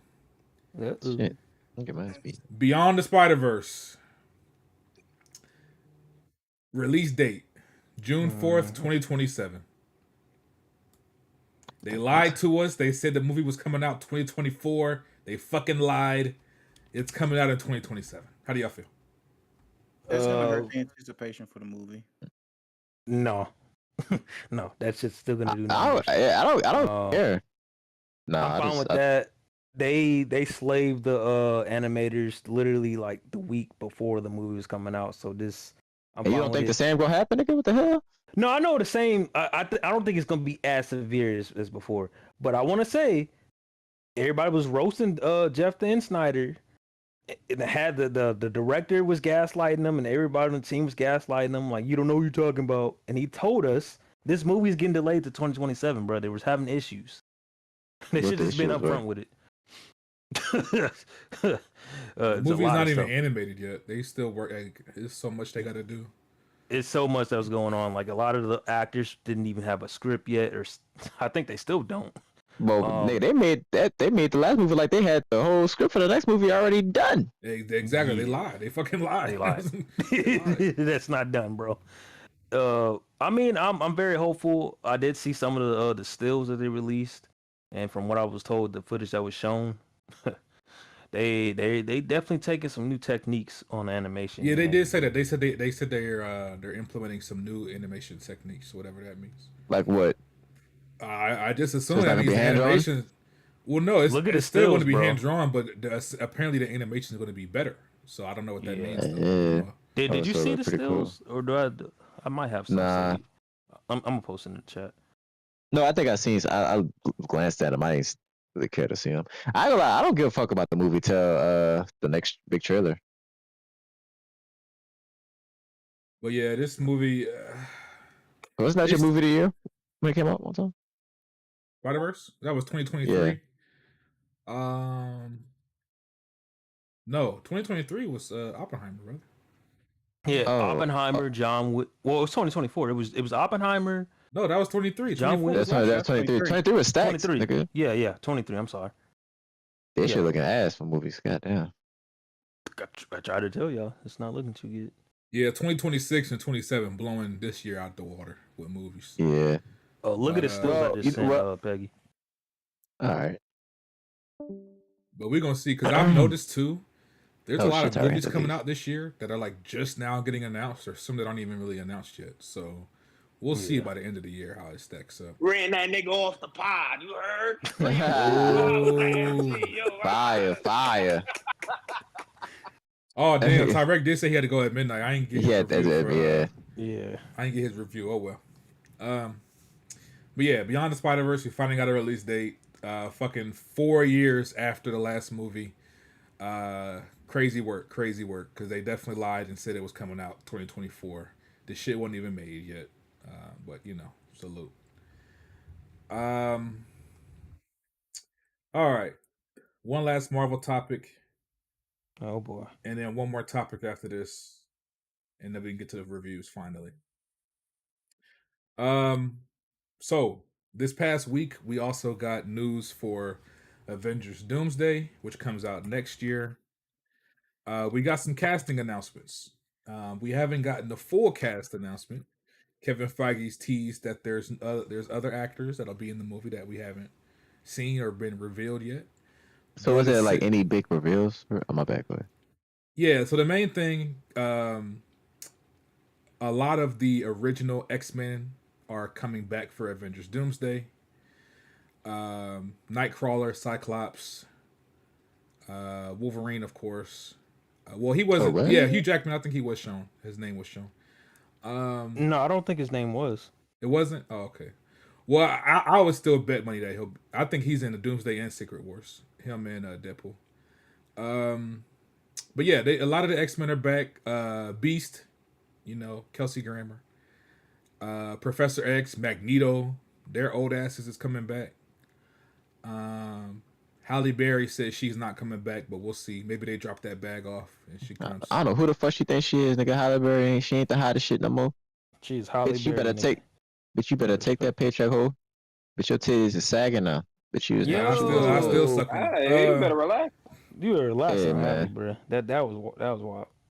But yeah, That so fluke ass actually Grammy she basically got, man, this she got. movie, Kevin Feige came out and he said Avengers Doomsday will focus on the Avengers, the Wakandans, the Fantastic Four, the Thunderbolts, and the original X-Men, all fighting Doctor Doom. So that's our cast. And again, we don't know full cast yet. We don't know which of the Avengers are going to be in it. Like how many is Captain America making an appearance? We don't know. We don't know any of that yet. But yeah, the main thing is the original X-Men. A lot of them are coming back. So that was the big takeaway. That was the big news. But how do y'all feel about this? Do y'all think this movie? I'm gonna be real with y'all, bro. I don't know how to feel about this movie. I'm looking forward to it because it's Avengers, but I mean, we don't have. There's no build up really. Like we don't really. It's different from how like Infinity War was. They spent they built that from Avengers. Yeah, they spent years building that up. This is a little bit different. Like we have almost no build up, and we're not going to get any references to Doom until Fantastic Four. And so I don't know. But how do y'all feel about this? But my worry is Marvel's never really been good when it comes to pivoting and having a pivot. And when Jonathan Majors got wrongfully done, I might add. Yeah, they've had to pivot, and now they're scrambling. Like they were building up Kang, like they did it throughout Loki. Ant-Man, I was disgusted how they treated Kang and Ant-Man. Like Kang shouldn't be going blow for blow with Scott Lang. I'm sorry. Jonathan Majors smoked it, the acting performance, but I was disgusted at how weak they made him. Ant-Man was piecing him up. At least they were building. Yeah, but at least they were building up to something. Now they're trying to pivot. You're going to get them introduced in Fantastic Four, which supposedly, allegedly, doesn't even take place in a universe where there's no other superheroes. Obviously, we know it's going to be some multiverse stuff involved. But yeah, it might be a good movie, but it's not going to have that build up. It's not going to have that build up like you had mentioned that they had with Thanos. And again, they haven't necessarily been good with pivoting. They had to pivot with Brave New World. They had to pivot with the Daredevil show where they brought in new showrunners and rewrote it halfway through. That's not the greatest. That shit still mid. Yeah. So it's like I'm worried about where they're going. I mean, they went and got Robert Downey Jr. When they introduced Robert Downey Jr. as Doom, I said, "Oh, they desperate." Facts, absolutely. Yeah. And the Russos said it was Kevin Feige's idea. Yeah, it was. Don't blame the Russos, Taarec. Don't blame the Russos. You listening? No, I'm definitely blaming them. But here's the thing that I'm worried about. Like first, when I heard the X-Men thing, cause I was at work and y'all texting, y'all like, "Hey, bro, look at the fucking list of the names." I'm like, "Yo, they bringing back all the OGs from X-Men." I'm fine with that. I'm like, "Oh, is it gonna be X-Men versus Avengers? Is Doom setting them up?" Nah, nigga. Kevin Feige came out and said, "Oh yeah, it's all of them versus Doom." And I'm just kind of like, the first question I said was not even, and I asked Kiki, I'm like, so is he gonna be at Beyonder level just right off the rip, or like what's going on? What's really, because we already know they pivoting with the whole Majors thing. I'm over that. All right, cool. Let's look forward to what exactly is the plan? Because this don't make no sense to me. There is no plan anymore. We're going to pump these two Avengers movie out, and then we're starting this shit over from scratch, and we'll get it right next time.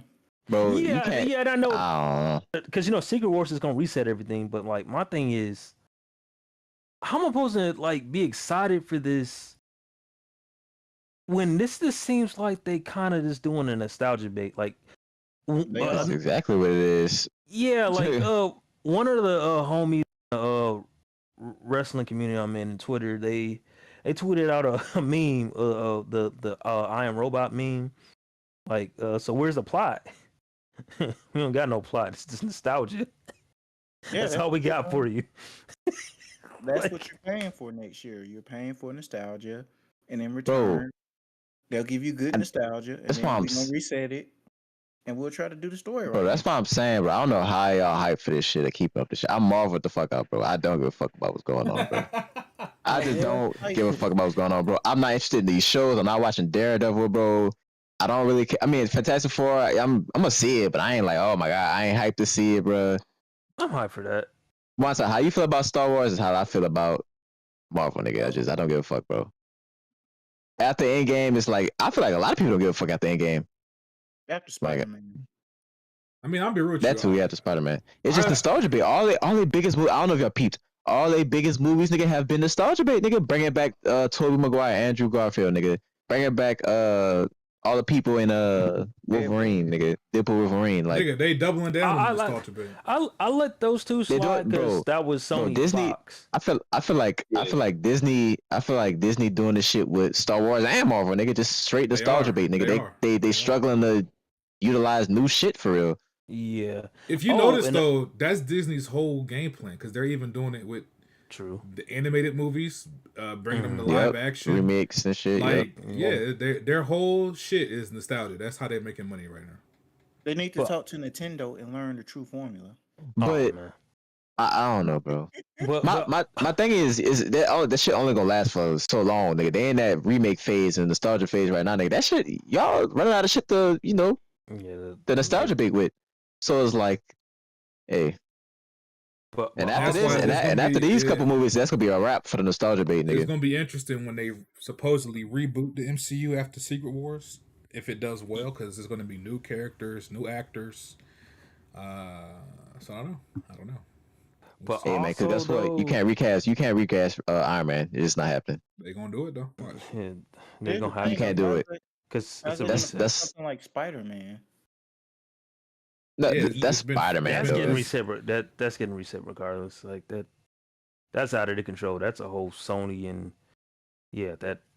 that's a mess. That whole situation is a mess. This also makes me think about I don't know if y'all remember this article. This was like I want to say right after the Disney Fox buyout, and they were saying a reason why they weren't doing a new X-Men for the longest is because a lot of those guys are still like technically under contract, if that makes sense. Like it was like a whole like how WCW got bought out by WWE and wrestlers had like contracts still technically. They have to be honored. Yeah, I'm wondering if it was kind of like that, like a whole legacy thing. And then they saw with Deadpool and Wolverine and other movies how it worked out with because I would say they tested the waters with the multiverse of Midness. Is that the first one they did the nostalgia bait? LOL. Yeah, they did. With X-Men. Yeah. So I guess they were testing the waters, like, oh, this shit it's working, it's selling. And then with Deadpool and Wolverine, they were like, shit, we got no choice but to just go full on nostalgia with this movie. Deadpool and Wolverine was enjoyable though. That was a fun movie. Yeah, that's Ryan Reynolds though. That's another nostalgia movie though. So it's like. And I don't know if Disney's gonna do the same thing and have Fox involved, because I mean that was a Fox production. So I'm like, I don't know. I gotta see. And Russo's they can't make shit outside of Marvel, dog. It's this that shit they had on Netflix that's not gonna cut it, bro. They listen. One thing I gave the Russos credit, they know how to just swindle and just convince these studios to give them unlimited fucking budget. Like I don't know how they do it. They go with Marvel. That's it. That's well, all they had an outside argument. of that. I don't know.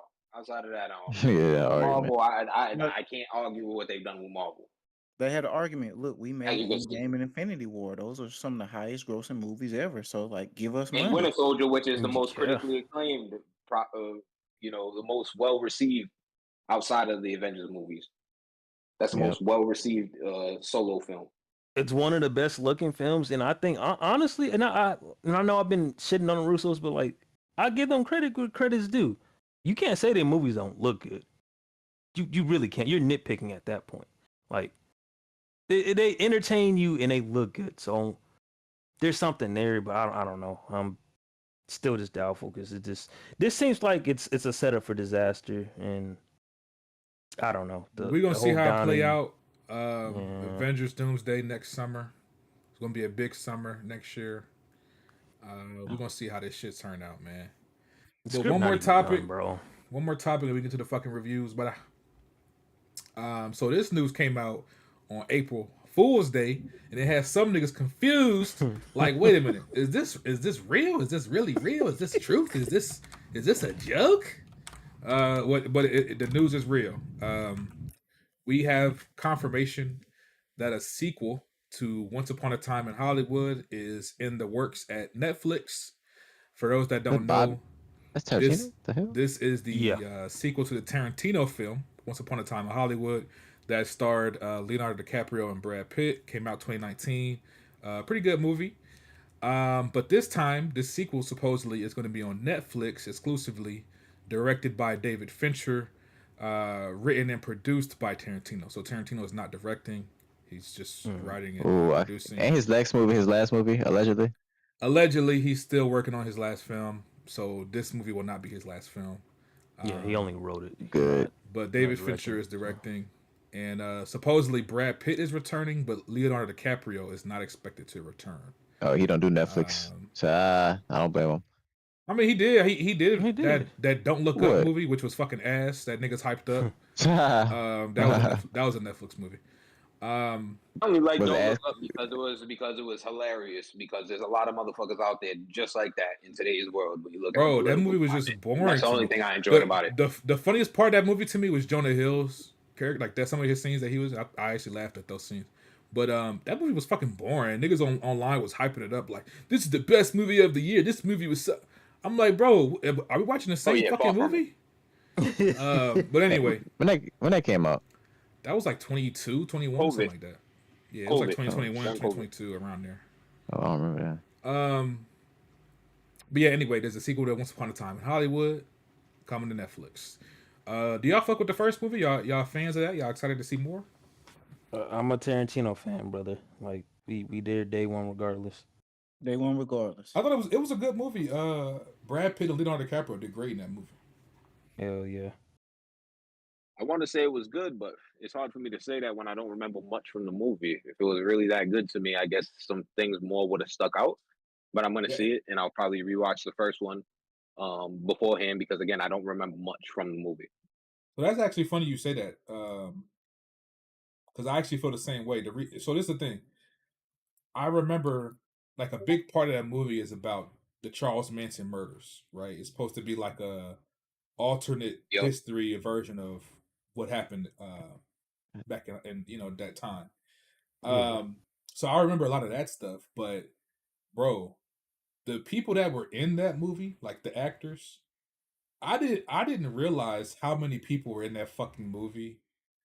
Like Sydney Sweeney, Mikey Margaret Madison, Qualley. the girl that just won the Oscar, Austin Butler, the nigga that was in Dune and played Elvis. Like, Yeah, I'm gonna good be real actor. with you. I didn't remember all them niggas being in that fucking movie, bro. So I don't know if it was just forgettable or what the case was. I don't know, but yeah, over the years, They I'm weren't like, as damn, big as they were, they was in bro. that Like movie. they was coming up. Yeah, I mean, I know, yeah, so they weren't really big names, but I just didn't even recognize Yeah, looking them. at the cast, Dakota Fanning, Emil Hirsch, Luke Perry, Margaret Qualley, Yeah, it's like, Al bro, I Pacino, forgot how Kurt many people are Russell, actually in that Timothy movie. Like, Oliphant. that's a star-studded movie if you think about it. But Yeah, Tim Roth. but yeah, good movie. I'm gonna definitely check this out, see what it's hitting for. I'm a fan of David Fincher. David Fincher has a deal with Netflix, so that explains why this movie's going to Netflix. So Danielle Harris. I don't remember Danielle Harris being in that movie. yeah, I'm Horror saying. icon, Danielle Harris. Hmm. But yeah, that's the last topic I had, man. Like I said, there's a lot of news that came out of CinemaCon.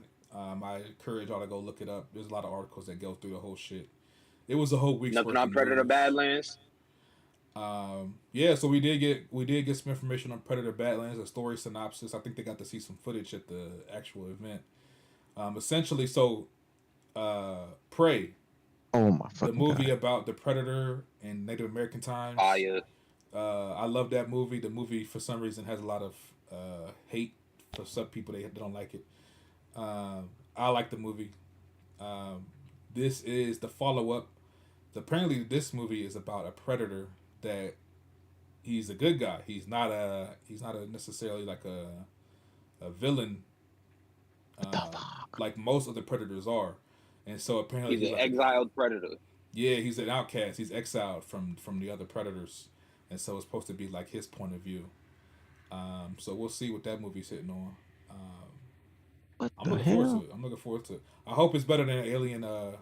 Alien. Romulus. Yeah, Romulus. Romulus disappointed me. Why do you fake hate that movie, bro? Come on, man. It's not that I hate it. It just disappointed me. It was Yeah, I'm underwhelming. with Wonton on It that. was underwhelming for what I was expecting or what I wanted. So maybe that's a personal thing, my own expectations. But Brother, you have an Alien Romulus shirt and a mug. no. The movie, I think the movie could have been way better. And he told you, we speak about nostalgia bait. Romulus, yeah. Let's not talk about nostalgia bait, brother. But yeah, so that's the last topic I had. We can go ahead and get to these reviews. I know Mafia has seen a few movies. Me and Yes, Red sir. Pig saw Minecraft. I know BT seen some shit. Alex just hopped Saying in, but Mafia he Quad seen a few movies is an understatement. absolutely. Mr. It's been pretty Cinema. light though these past few weeks. Alex just hopped in. He just hopped He back out, left. but I don't know. he might come back in. He's currently Nah, he traveling. messaged me. He said he went to watch some Jem Brady stuff. Oh, fire. Mhm. Well, Alex saw Women in the Yard, so if he's able to come back, we'll get his review on that, as well as Mafia's. But let's start with Fucking bitch. let's start with this film that Mafia and Saint saw called Luckiest Man in America. Um, I don't think I've heard of this film actually, so let me look up the synopsis real quick. Let's Oh my see. god. Hold on, my shit is acting up.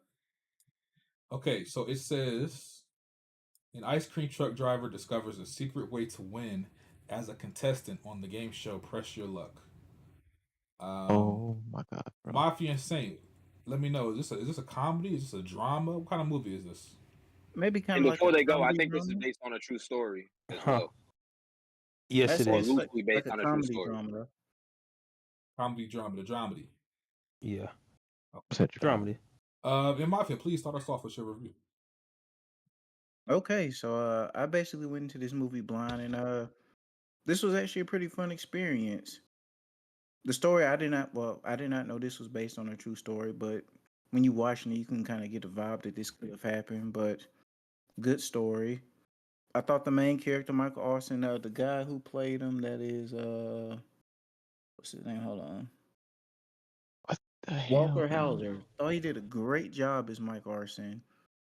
He's like that. He's like that goofy kind of nice guy. It's like he's not intentionally a bad person, but he does some fucked up shit. Well, not fucked up. He just does some wrong shit to try to do the right thing. But he's a good guy overall, and you want to root for him. So he was a very likable character, very interesting. The one thing I'm kind of there was a missed opportunity for the movie is they didn't kind of go back on his history like he's done some shady stuff, but the movie doesn't really touch on that a little bit. It's just like he did some shady stuff. We don't really know what, but they just kind of keep it going forward. As for the supporting characters, like there are characters in this movie you may not remember their Oh my name, but Trisha. they do a good job of keeping the story moving forward, and they actually do a good job of just like providing you with some good humor because this is a very humorous movie. Anyone who sees it, you're gonna get a good laugh out of it. My only gripes I think I had with it, let's see. Yeah, they just didn't touch on his past enough, but this was a fun like little random movie to go see for anybody. I'd rate this like a C plus.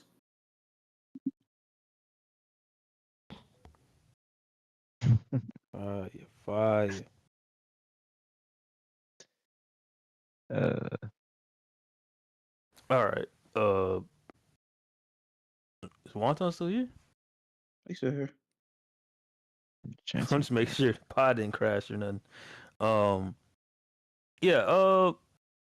It's a good movie, man. Good movie. I would say there's a lot of actors in there where you'll recognize him like like one guy, Chuck. He's the actor from John Wick 4, the black guy with the dog. Oh shit. Yeah, it kept bothering me because I'm like, this motherfucker's familiar. Same with what's it called? Old girl from Game of Thrones.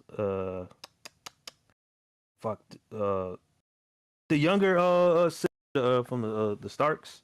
Oh, You know, Arya. yeah, Arya. Yeah, I was like, I recognized her right off rip. So there's a lot of recognizable actors, and they all do well. The chemistry is pretty on point, and like you said, the lead of the movie, he did really good, and he's entertaining overall. He also did that one movie with the bombing at that what was it, like a concert or whatever?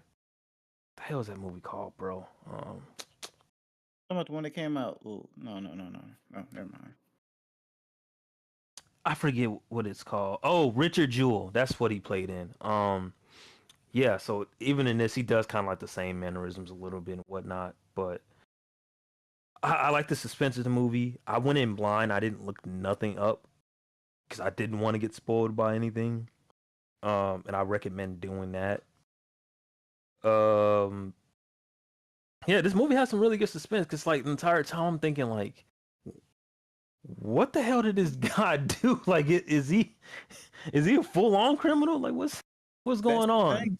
Because remember when they go back to the part where they break into his ice cream truck, he had a whole bunch of different IDs, but they never go into it. Like, yeah, like that's the only nitpick. Like, they didn't really like.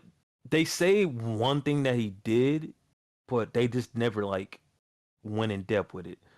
But I do like the overall like theme that kind of gets like there's like two plot twists in there, I guess you could say. Like not really a plot twist, but the ending of it and the conclusion of the film.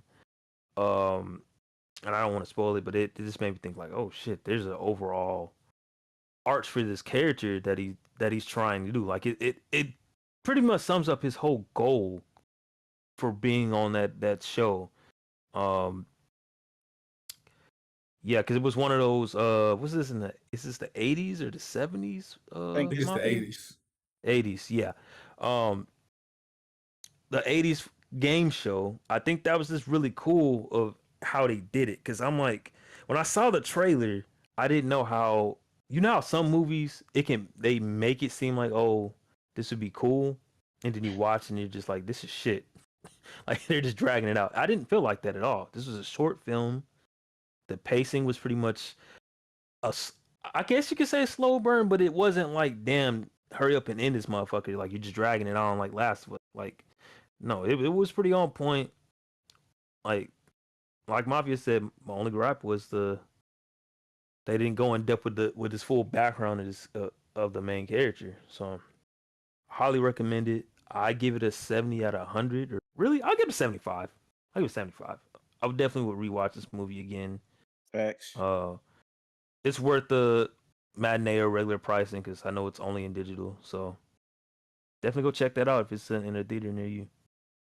Lou. Real quick, Red Pig. They hating on your gameplay. They saying you suck. It's only one. They saying you suck. They saying it's boring. There's only one person. There's only one person. They saying put another game on the stream. It's only one person. There's only one person. Put Assassin's Creed Shadows on there. So yeah, salute. It's only one person. Real quick, BT, is there any film in particular that you wanted to review tonight? Yeah, for sure. We got one that's coming out May 9th. I got the opportunity to see it a little bit early. Starring Josh Hartnett, called Fight or Flight. I wish Taarec was here because it's from the people that brought you John Wick. He's clearly a huge John Wick fan. So you can understand that the action and fight choreography was top tier. But essentially, it's he's a mercenary, takes a job from a federal agency. I can't believe about this. Get on this flight and find this wanted individual. So it's a very generic story, right? Get on a flight and find this wanted individual. He gets on the flight and finds out there's a bunch of assassins on the flight. A majority on the flight is full of assassins. all after the same wanted individual. So if you've seen Bullet Train, I like to call this Bullet Yeah, Plane, sound like Bullet Train. because Bullet plane. it's the same type of same exact concept. But I will say in a year where where it's been pretty boring, pretty stale, not much to seek enjoyment from, this was a hell of a good time. This was a great time. From a story perspective, it's not particularly strong. Like I said, very generic, very basic concept that we've seen many a times. But outside of Josh Hartnett, the cast is very unknown. Outside of the head of this government agency, what is her name? She was in Halloween Resurrection back in the day. Katie Sackhoff. I remember her instantly when I seen that she's from Halloween she in Resurrection. Mandalorian too. But Her and in fine ass. Mandalorian, Yeah, yep. yeah. Fine. Hey, using fine a little. You lose that term a little loosely. Yeah, you But, going crazy. No, I'm not. Yeah. Keep that Mandalorian helmet on her. Huh? My fault. Nah, but I'll say it was a very, very good time. I had a few nitpicks with the movie, outside of it being enjoyable. First of all, like I said, the story is very generic. It takes a little while to get going. I'll say for the first 25 to 30 minutes, not much happens. But once it kicks off and everybody discovers what's happening on this plane and all the assassins realize what's going on, it's a hell of a good time. Action comedy, like I said, in the same vein of Bullet Train, brought to you from the people, same team that brought you John Wick. So the action is top tier. Some good comedic beats that they really landed. A lot of unknown actors who have played little bit roles in movies here and there, but nothing major. Getting a pretty decent look on this. And I enjoyed myself. I laughed my ass off. Some great action moments where I was just, oh shit. Like the hand-to-hand combat was phenomenal. It gets extremely gory towards the third act when things just go crazy. Another issue I had with the movie was the end of the movie. Obviously, I won't spoil it. The movie's not out yet. It comes out May 9th. But it's very clearly setting up for the sequel. So while I did have fun with this and I am looking forward to seeing the sequel, the story doesn't wrap up in a nice clean bow that kind of gives you a finality to everything that occurred on the plane. But funny, action heavy. Josh Hartnett smoked it, made up. Hey, for once his I look at the role in stream. Trap. Josh Hartnett made up for his role in Trap. So all in all, I enjoyed it. I thought it was a good movie. I would say when it comes out May 9th, everybody go watch it. You'll definitely have a good time. I'll say it's probably one of the top 5 most enjoyable films I've seen this year, for sure, just from a pure enjoyment standpoint. It's not, don't expect a masterpiece, some masterclass in storytelling and cinematography and all this type of stuff, but a great time, a great way to pass about an hour and 40 minutes or so. A whole lot of fun. So when Fight or Flight drops next month, y'all go sit there and watch it. Y'all go out to the theater to support. Definitely a theater movie for sure. Y'all go watch it. But that's Fight or Flight, Josh Hartnett, the makers of John Wick, dropping May 9th next month. Everybody, I want y'all to look at the stream. Over here, we have a pack of wild Deontay's and his aunties. These species of gorilla are only found here in Minecraft. As you can see, bruh. big back, big neck. Like it's quite amazing. Anyway, wrong with you, bruh? Back to the Minecraft World of Wonders. You could create anything. Clearly, a pack of wild Deontay. Look at them. It's amazing. Anyways, yeah, my bad. Go ahead, back to your review, man. This movie, will you say it I won't say live up to Bullet Train, but if coming from a person that watched Bullet Train, will I enjoy this? If you enjoyed Bullet Train, if you enjoyed Bullet Train, you'll enjoy this. Like I said, it's a very straightforward story. Once you figure out what's going on, it's like just balls to the wall action. Nothing too complicated. When you think the first John Wick movie, that's very straightforward before it got overly complicated. That's what it is. Extreme, like I said, it's almost exactly the same concept, which is why I call it Bullet Plane. But again, not a masterpiece or anything, but when you talk about just pure entertainment, pure popcorn type of movie, this is what it is. So if you enjoyed Bullet Train, you'll enjoy this. If action comedy isn't your bag, which I don't know who doesn't like action comedy, like that's just a good turn your brain off genre. Just watch the movie and enjoy it for what it is. Like But if that's not your bag, then you won't enjoy it. I I like Bullet Train a little bit more. They had a star-studded cast, which helped it out a lot. Like I said, this is a lot of relative unknowns. I don't think this movie is going to be one of the movies that pushes a whole bunch of unknown actors into superstardom. I don't expect this to be some type of smash hit, but I could definitely see it once it's streaming, being one of those movies that 3 or 4 months into it being on streaming, people are like, "Yo, have you seen this movie? Go watch this. You should watch this." Like, I can see it being one of those types of movies for sure. So, yeah, if you enjoyed Bullet Train, you'll enjoy this. Josh Hartnett, like I said, made up for his role in Trap, and it was an enjoyable fun Oh, time. God. Really enjoyed seeing Josh Hartnett in his kind of action comedy type bag. All right. And And I did see one other movie, but I don't think I need to talk about that too much. Okay, what's it called? What you saw? It's a horror. It's labeled as horror, but I would call it more of a thriller. The Rule of Jenny Penn. I don't know. Have y'all heard of that movie? The Rule of Jenny Penn. Nah. It's starring John Lithgow and Jeffrey Rush. Jeffrey Rush was in the Pirates of the Caribbean movies. He played what was his name? I think it was named Barbosa. Yeah, Barbosa from the Pirates of the Caribbean movie. So essentially, Barbosa, Jeffrey Rush. Movie starts off. He's a judge. He catches a stroke in the middle of a court case. Gets put into an assisted living facility to try to help him recover, where he runs into John Lithgow's character, and John Lithgow is like an unhinged, complete psychopath that lives within this community that completely terrorizes all the handicapped old people. Like, he does some foul stuff to these people. Now, with that movie, it's not necessarily something that you need to see. I will say the story is not much to offer for the story. What gave me enjoyment was the dynamic between the two main characters, John Lithgow, who's the villain of the story, and then Jeffrey Rush, who plays the protagonist within the story.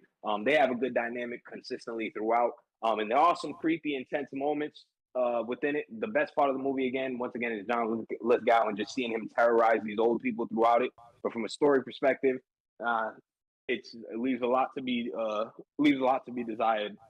Again, it's labeled a horror, but more of a thriller in my book. There's a lot of things that I wish they delved further into as it relates to John Lithgow's character. He walks around with this little baby doll that he keeps on his hand. I wish they kind of elaborate on why he does that. They don't really do that. But it's a cool little movie. You can watch at home. Don't rush out to the theaters to see it or anything like that. You might be able to catch it on streaming now, but overall, probably a 6 out of 10 for that. And really what keeps it a 6 is the dynamic between the two characters, because there's nothing special outside of that. But being a horror guy, I had to watch it. Nice. Appreciate your review, brother. And then let's get to this movie. Speaking of horror, I think this is a new horror comedy. Hell of a Summer. Let me look it up right quick. Okay, yeah, so Hell of a Summer. So this is like a horror comedy movie. It stars Finn Wolfhard from Stranger Things. If I'm not mistaken, he helped write this movie and directed it as well. He co-directed, so he's getting into his filmmaking bag. Now that he's older and Stranger Things is done. But yeah, so this is a new horror comedy. It's set at a summer camp. The synopsis says camp counselor Jason thinks his biggest problem is feeling out of touch with his teenage coworkers. What he doesn't know is that a mysterious mass killer is lurking on the campgrounds, brutally picking off victims one by one. Mafia, you saw this film, right? Yes, sir. Go ahead and give us your review, brother.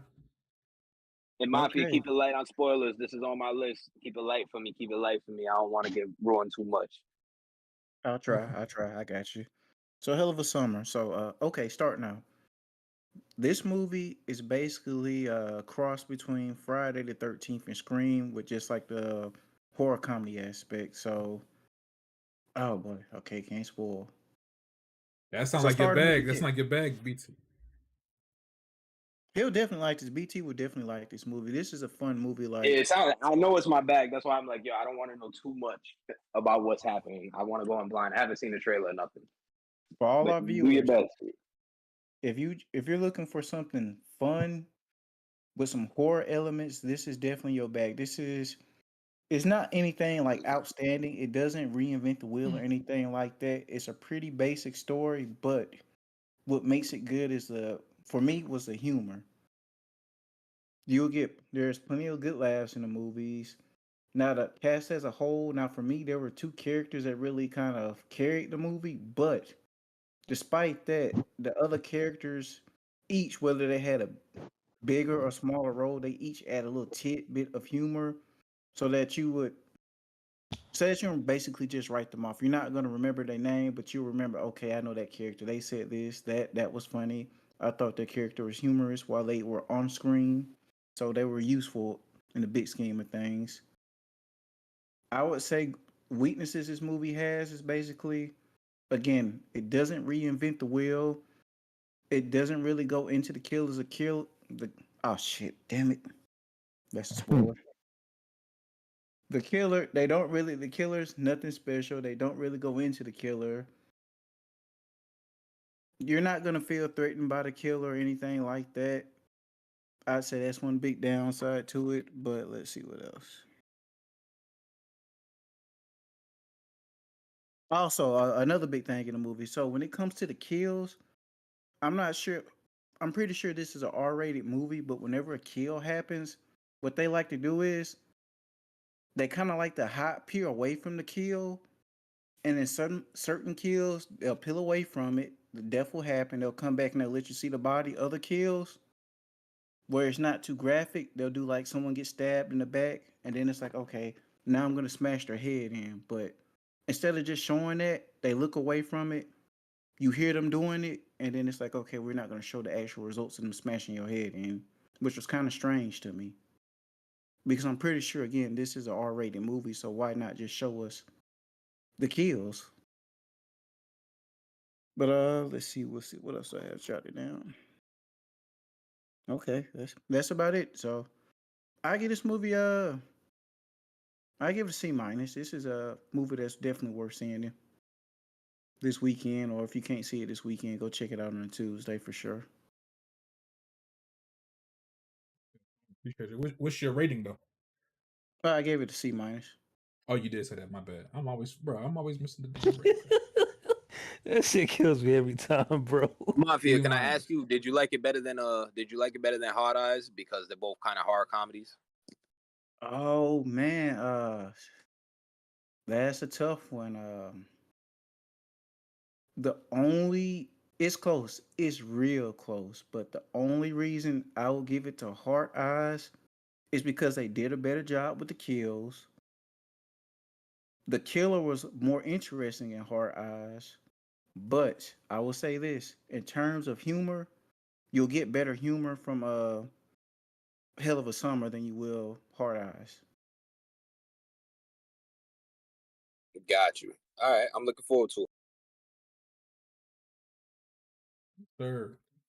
And then let's see, what else did we have?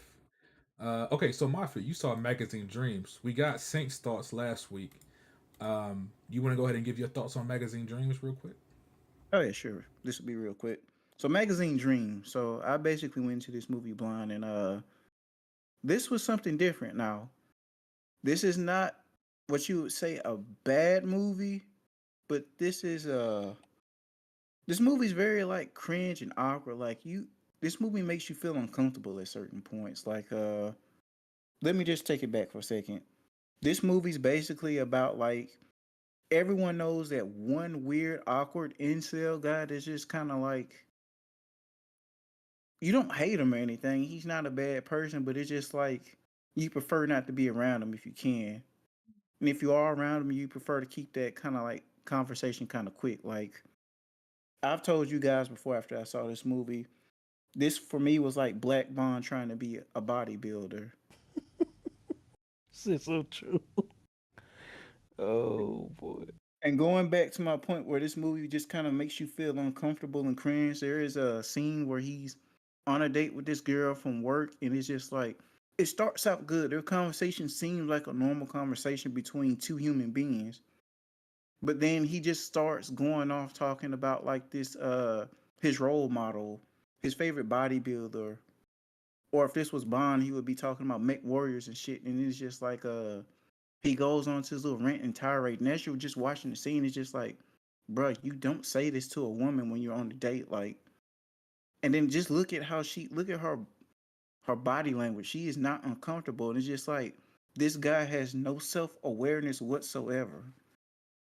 To the point where it's just like I at one point just kind of felt kind of weirded out that I just kind of want to just walk out the movie for a second, maybe walk down the hall and just walk back in, because that's just kind of how Jonathan Majors acted his ass off, because he come across as a real though, and it really hits you when you're watching the movie. Now, something I kind of didn't like, the movie kind of went a whole kind of like a direction of like a incel kind of rage movie, just like without spoiling, they did some kind of shit that is just like that makes you have a negative opinion on incel people, and then it kind of got real like school shootery in it for a minute. And even then, they didn't go all the way with it. So it's just like if you're gonna go down this route, just do it. Don't pussyfoot around it. But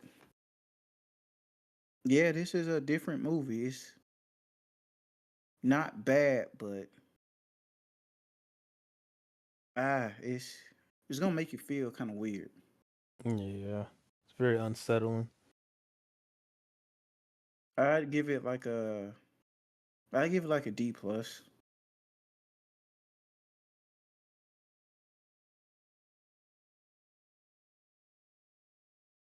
Say that one time. Yeah, he's unplugging his air fryer. Give him a minute. Disrespectful. Why? I appreciate that review, Mafia. No problem. So I think we only have a couple more, then we can get to Minecraft. Working Man, the new Jason Statham joint. But Mafia, I think you were the only one that's seen this. Yep. Let me pull up the review. I mean the synopsis. We was talking about the streaming shit already. If you got Fire Stick, you can already find a 4K version of that movie out. Oh, fire. Oh, you seen it too? I have not seen it. I was trying to catch up on Black Bag and Opus, but that movie's out. So I think that's another thing that ties back into what we said earlier. If it's going to streaming early, that shit gets distributed to the streaming platforms early before it goes up, and inevitably it leaks. So you talk about release weekend, there's already 4K versions of it out there for you to find. Fire. Yes, sir. So real quick, Working Man. This is the new action movie from Jason Statham. Starring him, directed by David Ayer. For those that don't know, Jason Statham and David Ayer also put out The Beekeeper last year. Oh, fuck. Made $160 million. So they're back again, trying to make another hit. What? Yeah, it made $160 million last year. Wow. You sure those numbers right? I'm Yes, looking sir. right at it. I'm looking right at it. Yeah, Beekeeper was ass too. Hey, watch Beekeeper, yourself, but kid. budget was $40 million. Box office $162 million. That's insane. What? And dog that's shit and made a that's lot just of the money. box office. That's not even counting what it did on digital. Because I heard the movie did well on digital. So Wow. It's Yeah. They stayed from a household name. So Right up Nah, there, that's- did Barbarian. Word to Waterboy. What's his name? Yeah. but yeah, we back. Hobbs and Shaw, nigga. We back with Working Man. So the synopsis is Levin Cade left behind a decorated military career in the Black Ops to live a simple life of working construction. However, when human traffickers kidnap his boss's daughter, his search to bring her home uncovers a world of corruption far greater than he ever could have imagined. So it's like your typical retired military guy, and now he's coming back. He's coming out of retirement. You know, typical action bullshit. Mafia, what was your thoughts, brother? Okay, so for anyone who's ever seen any of the Taken movies, this movie is basically Taken, but with Jason Statham. Now, we were just talking about Beekeeper, a great Unga Bunga movie. Working Man, What the hell? I would say this movie's kind of like a Unga Bunga light.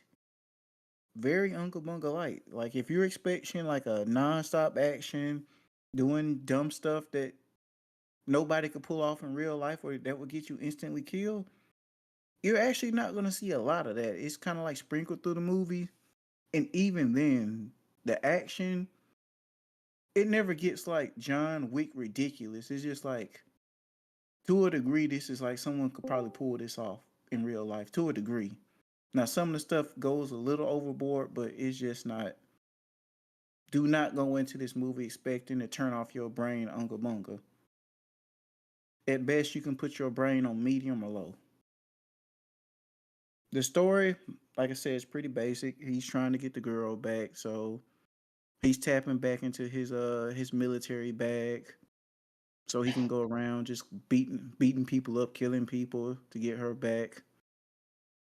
Now, it seems like his character does have an interesting backstory, but the movie never really goes into it, so I think that's a pretty missed opportunity.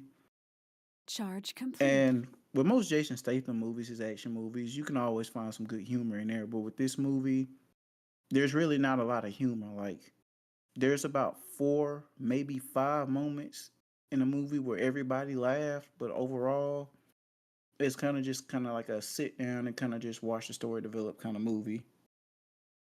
But nothing that's gonna make you feel like, hey, I figured this shit out. I'm kind of smart. It's just like, no, just kind of sit here, let the movie do its little time, and then you go home.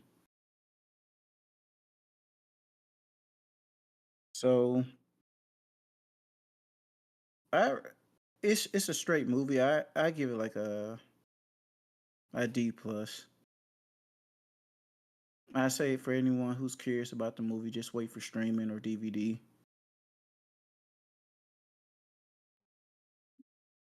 And that's All it. right, salute. And one more film to review before Minecraft.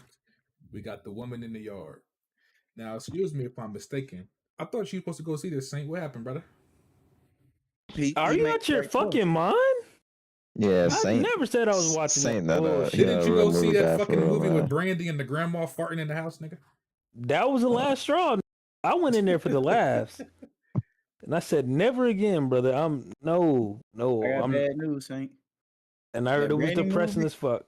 that Brandy movie was better than the Lady in the Yard. All right, bro. Just no way. Go There's ahead, no Mafia. fucking way. Tell us about Woman in the Yard, man. Well, before you do, let me pull up the synopsis. Actually, hold on. Woman in the Yard. Woman in the Yard. Okay, so this is a new Blumhouse movie. The synopsis, it says Ramona becomes crippled by grief after her husband dies in a car accident, leaving her to care for her 2 children alone in her rural farmhouse. Her sadness soon turns to fear when a spectral woman in black appears on her front lawn, warning her today's the day. Mafia, what's your thoughts, bro? My thoughts are not good, man. First of all, I want to give Alex his props. He was right, man. I should have listened to him. I should have not seen this. And there was one thing Alex brought up about this movie that I kind of just thought he was being Alex about, and that was the son in this movie. I have never, like Alex said this, I have never wanted a child to die so much in a movie before in my life. Like the son is the most annoying character in cinema to this point to me. Like anyone who wants to punish themselves and see this movie, you will want this kid dead within like the first 10 minutes of the movie. Guaranteed. Moving on from that, the villain in this movie does not make any sense, and I'm gonna go ahead and do some spoilers for this because no one in their right mind should go out and see this movie. I saw this so y'all didn't have to, so I hope y'all appreciate it. Appreciate Alex too, because he saw this so y'all didn't have to either. Basically, the woman in the movie, they do a terrible job at kind of hinting towards this, but she's apparently suicidal, and somehow her depression and suicidalness has created this entity that this lady in the yard who basically wants to help her commit suicide, and this lady has the power to basically manipulate shadows. But the movie's kind of inconsistent about it because there's a part towards the end where they're all in the attic, There are no shadows. It's just pure darkness. Now there's a flashlight moving around. So she pops in and out, but when she's not, when the lights aren't on her and there is no shadow to reflect, somehow she's still using her powers, which doesn't make sense because you established before she can only use it when there are shadows around. So that was kind of jarring. What else do I have written down? Okay. The jump scares in these movies are predictable. You're not going to be scared. So it fails as a horror movie. I've already talked about the son. He was annoying. The best part of this movie is when it ended. And also, the reason why I say that is not just because I didn't like the movie, but the movie really did look like they was going to say the solution is to just commit suicide because, again, this spirit basically wanted her to commit suicide because she wasn't happy with her life, even though the movie kind of makes it seem like she had a pretty decent life before her husband died. And it was really about to end with her about to eat a boomstick shotgun shell to the face. But they Oh my made the right God. choice to not kill her. Because I was like, this movie is about to send a bad message out to people that, hey, when life gets hard, you got to give up and just commit suicide sometimes. Because sometimes Oh the my people God. in your lives will be better. Because that's the thing. The entity, no, literally, the entity had basically was showing her the future. Like, your kids would be so much better if you kill yourself. Like, if you What? die, if you die, their lives would be so your kids will be very successful in life if you're dead. That's a fire demon. What's the name? Like, in your yard. No. So I got yeah, a question for all y'all in regards to this movie, especially you, Mafia Quad. Is there any truth to the rumor that there's like 3 different endings to this movie, and it depends on where you've seen it and what theater you've seen it at? You might get a different ending. What? that's the first time I've ever heard about this, and that makes Yeah, sense. apparently this movie, I've seen this. I'm big into horror and stuff like that, so I've seen a number of different horror YouTubers talk about that. There's multiple endings to this movie, and depending on where you've seen it and how you've seen it, you'll get a different ending. I hope that is not true because if one of them endings is her offing herself, that's a terrible message to send people. It's like, hey, your life will be better. I mean, the people around you, their lives will be better if you kill yourself. Oh my That's a terrible God. fucking message to send out to people. So I was happy that the movie decided that, hey, no, she's not gonna put a bullet in her brain, and she's gonna go be with her kids, and that she was stronger. She was like, hey, look, the woman comes back, we gonna be ready. We're gonna fight this together. But Hey, no, fresh ingredient. Go step in the shadow real quick. Come on. Facts. what did Taarec say? What? Don't listen to this nigga. Wait, this sounds like the same issue I had with Magazine Dream. No, see, that was kind of different because old buddy, they were hinting that he was gonna start going whole school shooter kind of shit, Yeah, I and they don't kind of like that shit. out. Yeah, that's yeah, I don't like anything, especially you saying with mental health. That kind of that's a bad message. That's like damn near like on borderline what's that trash ass show 13 Reasons Why? Oh, they took bro, all they did was take her cutting her wrist out of some shit, right? It's more stuff than But that. here's saying, It's I'll push And back the some. broomstick shit. yeah. I'll push What did they back put a on you broomstick about in pussy or some magazine shit? I dreams, forgot. though, because here's the thing. He was gonna kill basically. He was gonna kill old dude. Old dude basically had him do some things for him in the trailer. I get that. I get that. Him wanting to kill him for that. I was just like, that's kind of fucked up. Your hero took advantage of you. But this movie, this was not called for. This is a F minus minus in my book. Oh my God. Do not go see this. Don't watch this in theaters. Don't watch this on streaming. This is just a movie. You're better off not seeing, and you can say thank you to me and Alex for seeing this for you. And if you know anyone in your life who suffers from depression or suicidal thoughts, definitely do not play this movie around them. Because if they don't get to the end of the movie, they're gonna eat a boomstick shotgun shell to the face. This shit That's crazy. my review. So Who produced this movie again? I don't know. Blumhouse. It's a Blumhouse. Blumhouse? Blumhouse movie. Yeah, but who's the specific producer though? Because they might need to get investigated. Then that sounds crazy. I don't think that's insane. Yes. Oh, it is. Yeah, that's fucking crazy. Like, this is crazy. I used to appreciate like small budget films because back in the day, like back in my college days, these small budget films used to be good. You used to get a small budget and you can make magic with it. This isn't magic. I was disturbed.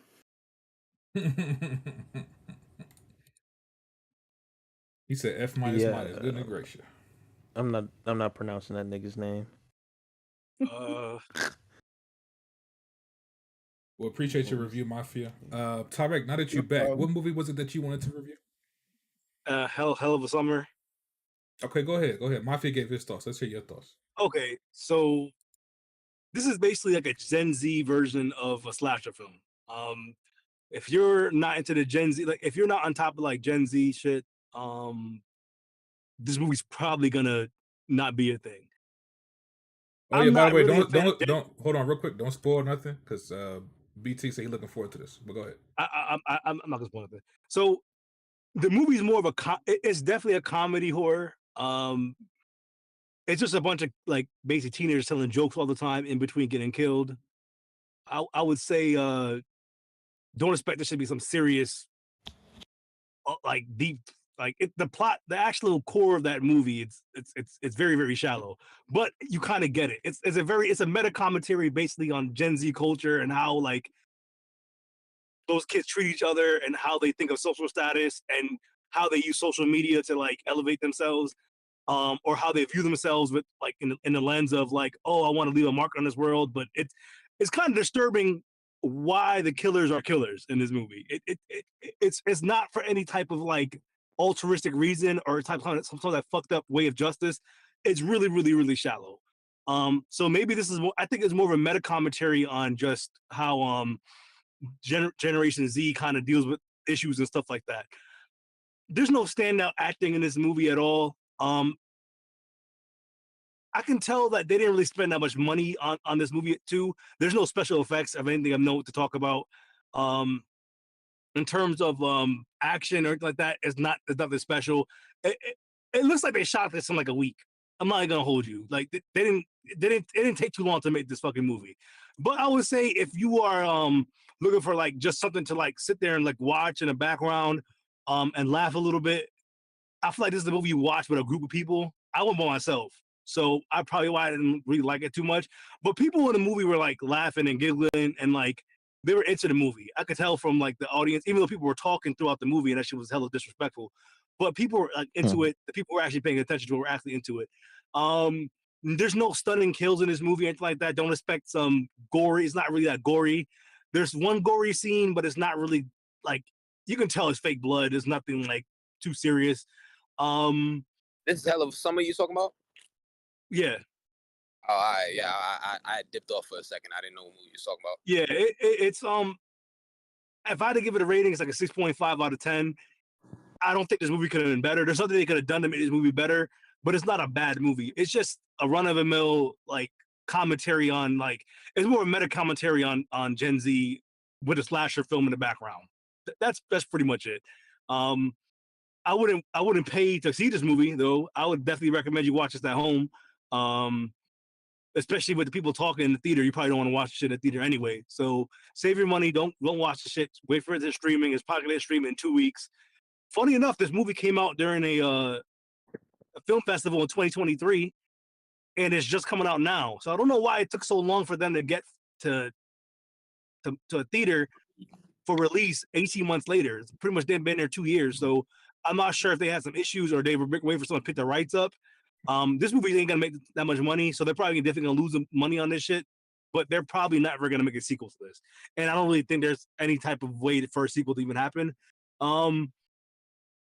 Yeah, and there's a bunch of actually notable actors in this movie. The guy from Thorfinn or whatever his name is from fucking Stranger Things.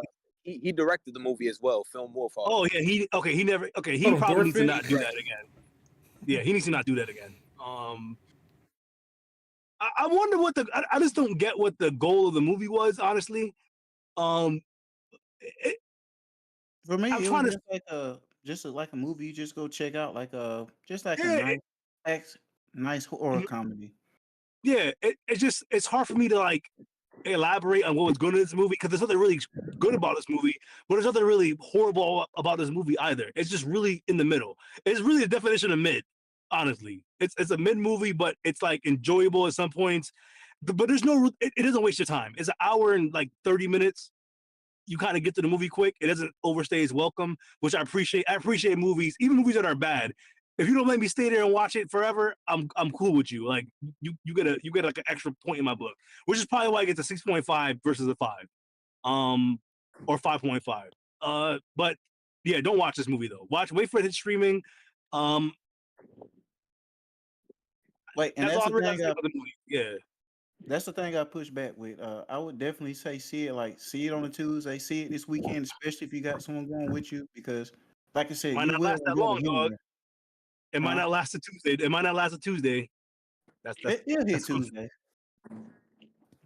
It'll definitely hit Tuesday. The shorter the better. I can only watch on streaming right now unless I get it. It's only 90 minutes. It's 90 minutes, and it literally doesn't feel like it's longer than 90 minutes.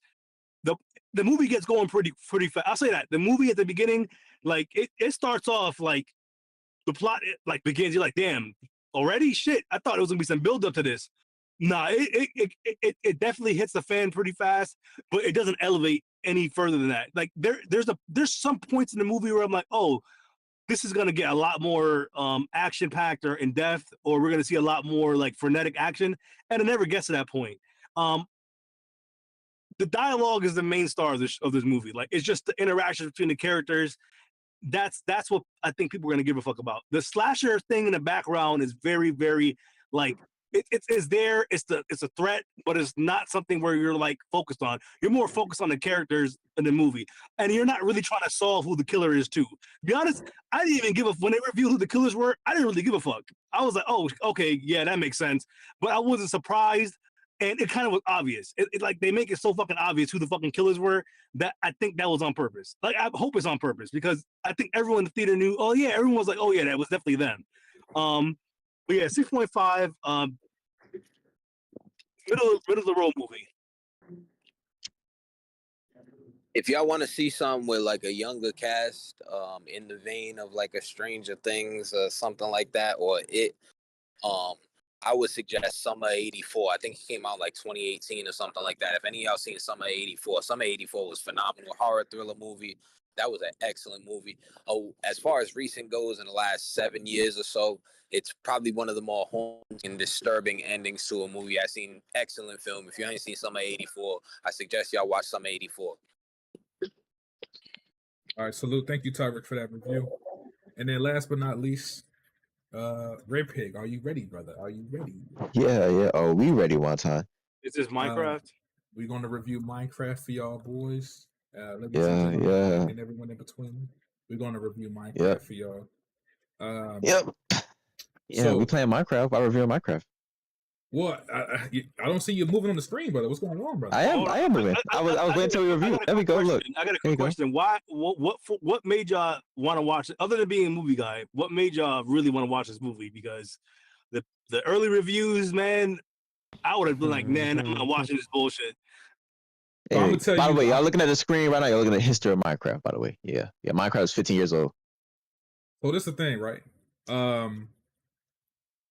My brother is a huge Minecraft player. He has been since he was young. He's only 14, but when he was younger, and even now he's a Minecraft fan.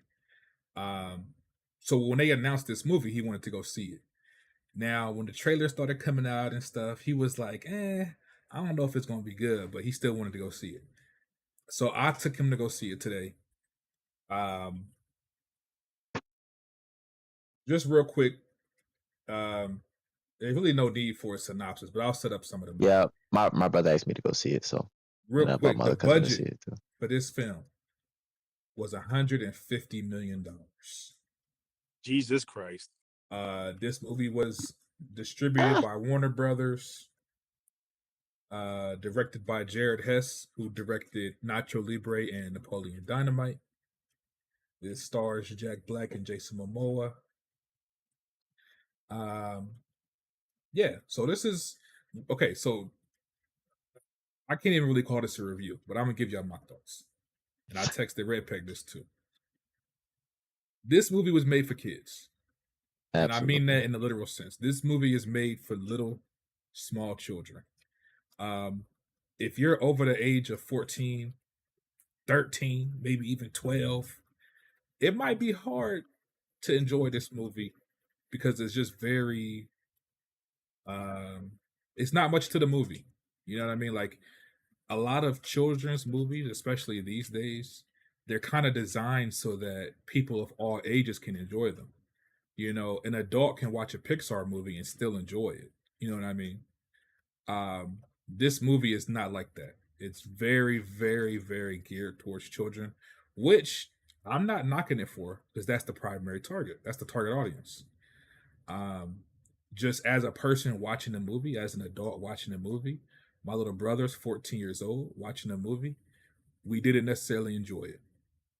He thought it was okay, but even he said the movie was too kiddie. It was too kiddie for him. I'm not gonna lie, I checked out of the movie about an hour and a half in, hour and 15, maybe an hour in. I ain't gonna lie to you. Not a bad movie. I actually thought some of the visual effects looked pretty good. Yeah, they looked alright. Jack Black was Jack Black. You know, Jack Black's always good doing his thing. We got to see Jason Momoa in a more comedic version of his acting abilities than we usually get to see, because normally he's playing some type of action tough guy, but every now and then he gets to be funny. In this movie, he was being goofy. So I mean, yeah, like there's it's like I said, man. If I'm just judging it as me as an adult who watched the movie, this movie was not good. It wasn't good. It wasn't enjoyable. It doesn't have the same charm as like a Pixar movie where it's like, yeah, this is a kids movie, but it's still enjoyable. It still has good story, good, you know what I mean? Like this movie is not like that. It's very, very geared towards children. So like, if you have kids, if you have little nieces, nephews, little siblings, whatever, take them to go see this. They're probably going to enjoy the movie. But if you're an adult, there's no point to watch this movie. I'm just going to keep it 100 with you. Even if you're a fan of Minecraft, there's no reason to watch this movie. I seriously doubt that most adults will find enjoyment out of this movie. That's just my opinion from watching it. That being said, I think this movie is going to do very well in the box office, and I'll tell you why. I'll tell you why. The reviews are not being kind to this film, but when I tell you this movie theater was packed tonight, the movie theater was packed. I'm talking packed. And I've seen people of all ages, little kids, families, teenagers, couples. So I don't know. This movie, for some reason, people are coming out to see it. And not only that, at the end of the movie, the audience, they clapped, bro. They clapped at the end of the movie. I was shocked. I'm like, what y'all clapping for? Did we watch the same movie? They clapped at the end of the movie, cheering. So this might be a surprise hit. Don't be surprised if this movie does well in the box office. But that's it for my review. As far as a rating, just my personal rating, this is probably like a 5 out of 10. That's probably being generous. I would not watch this again. I have no interest in watching this again. It's for kids, bro. This movie is for kids. That's all I can say. Red Pig, though. What's your thoughts, Red Pig? As a Minecraft fan, as somebody playing the game as we speak. Minecraft. You know, backstory. Minecraft is objectively one of the greatest games, one of the biggest games ever fucking created, one of the highest selling games ever created, and you see proof of that with the turn up in for this movie, for the turn up. I don't know if y'all been, everybody who been to movies. I don't know if y'all went today, yesterday, nigga. The movie theater was packed, nigga, full of fucking kids. Who wouldn't shut the fuck up?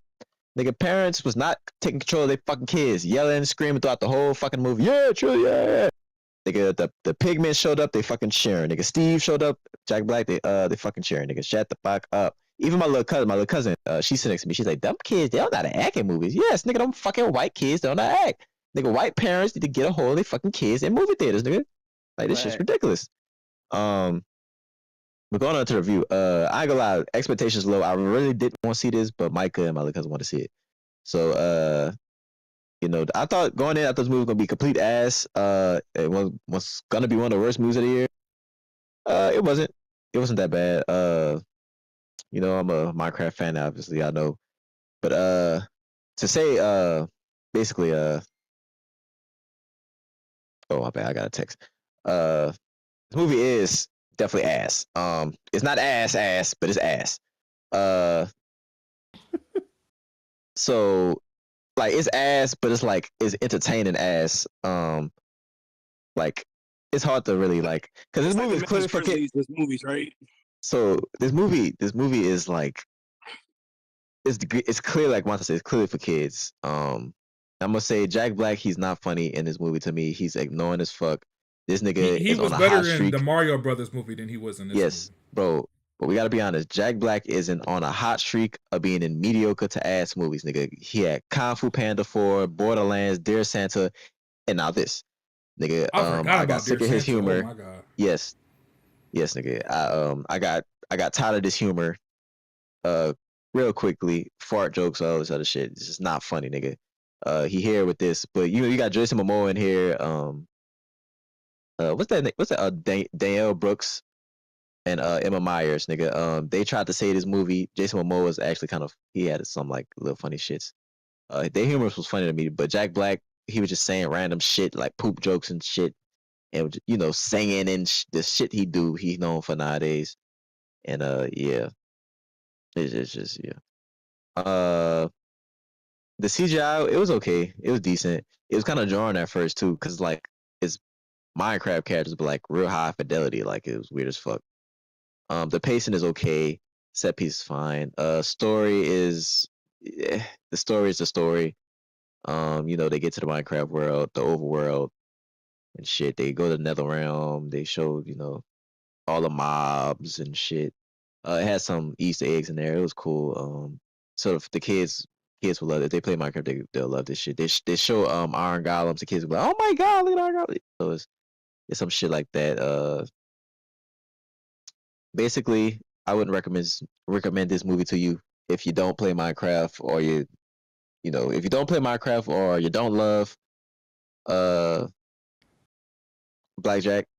This is no reason for you to go watch this movie. Honestly, I will say this movie is better than Snow White. I was more entertained watching this than Snow White, which says a lot. Who's this movie by? Fuck, is it Warner Brothers? One time? Yeah, this is a Warner Brothers movie.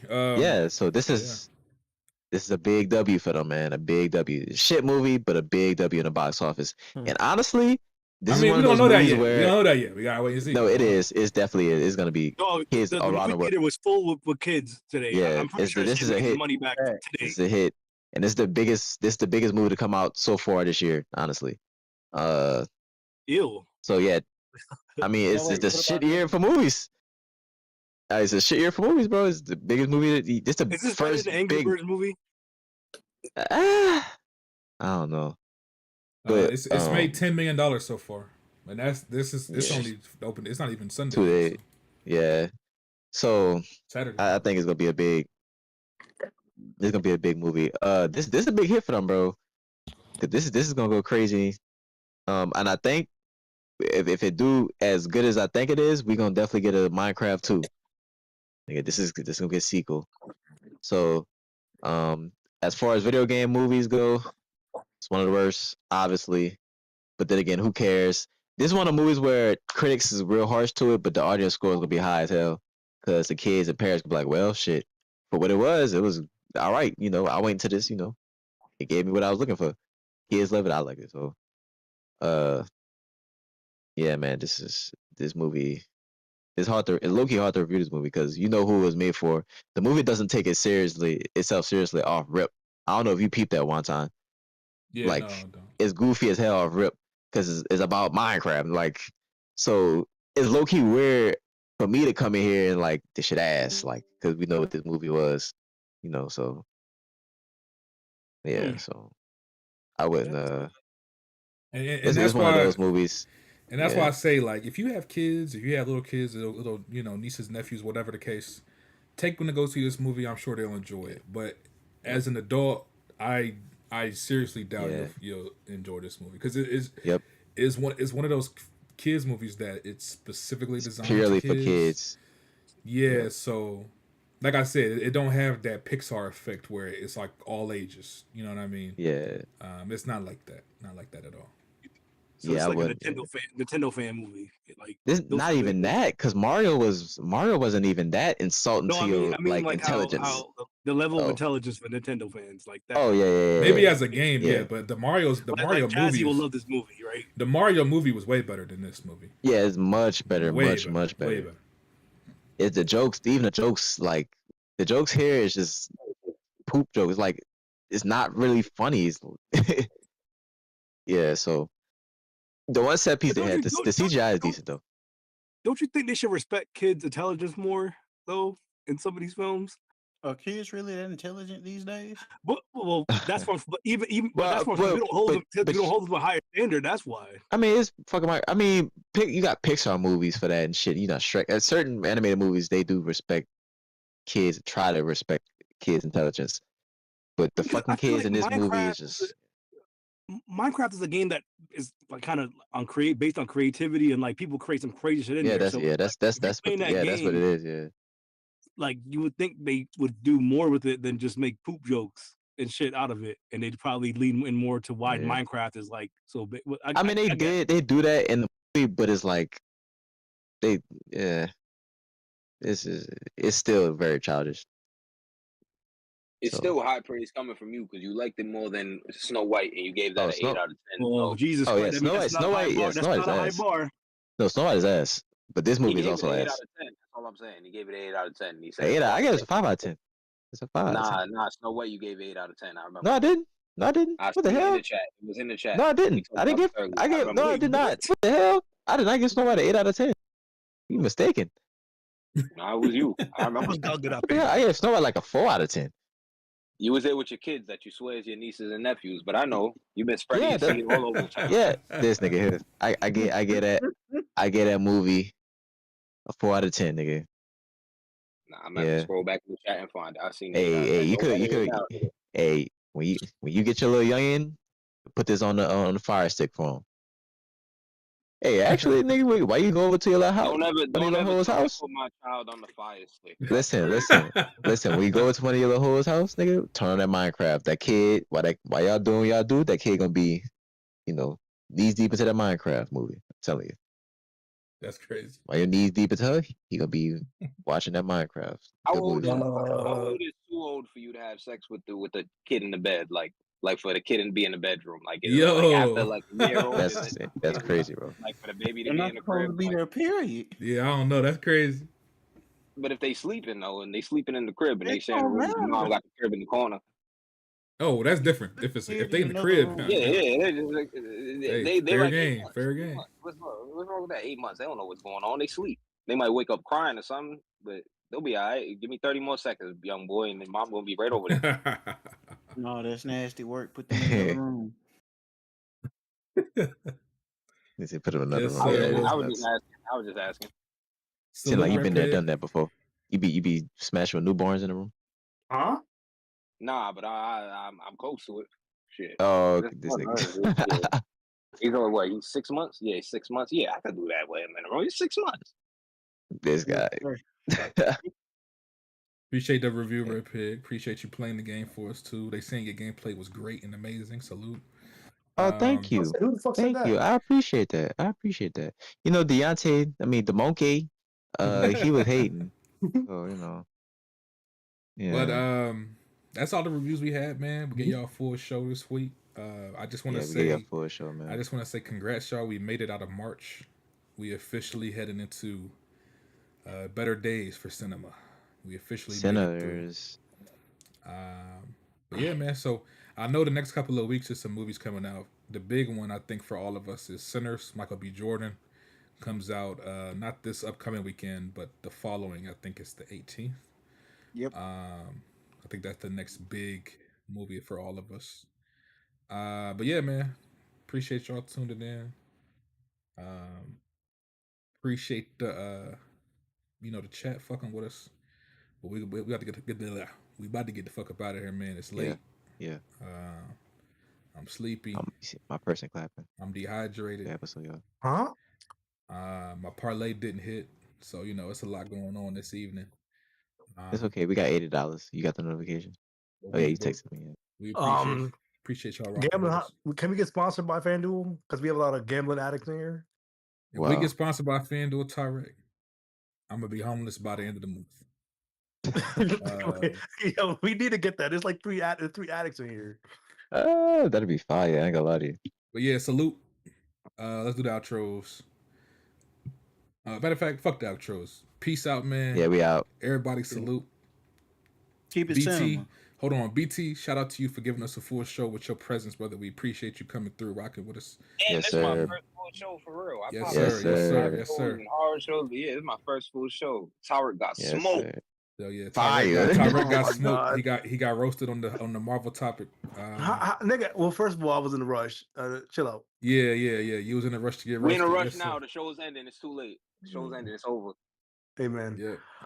Body bag. It's over. Well, I got pussy in between. I got pussy in between it, so I'm good. So damn, that fast? That was quick. Damn. Yeah, damn. Nigga, I was gone for an hour and a half. I told you you be fucking them hoes like a Hebrew slave, nigga. Yeah, but a lot of that was driving time. That wasn't all like. No, the airport is 10 minutes away from my house. Oh, okay. So you was in that there for about 15 minutes. Salute. Yo, y'all not doing the science. Alex was at the airport. Oh shit.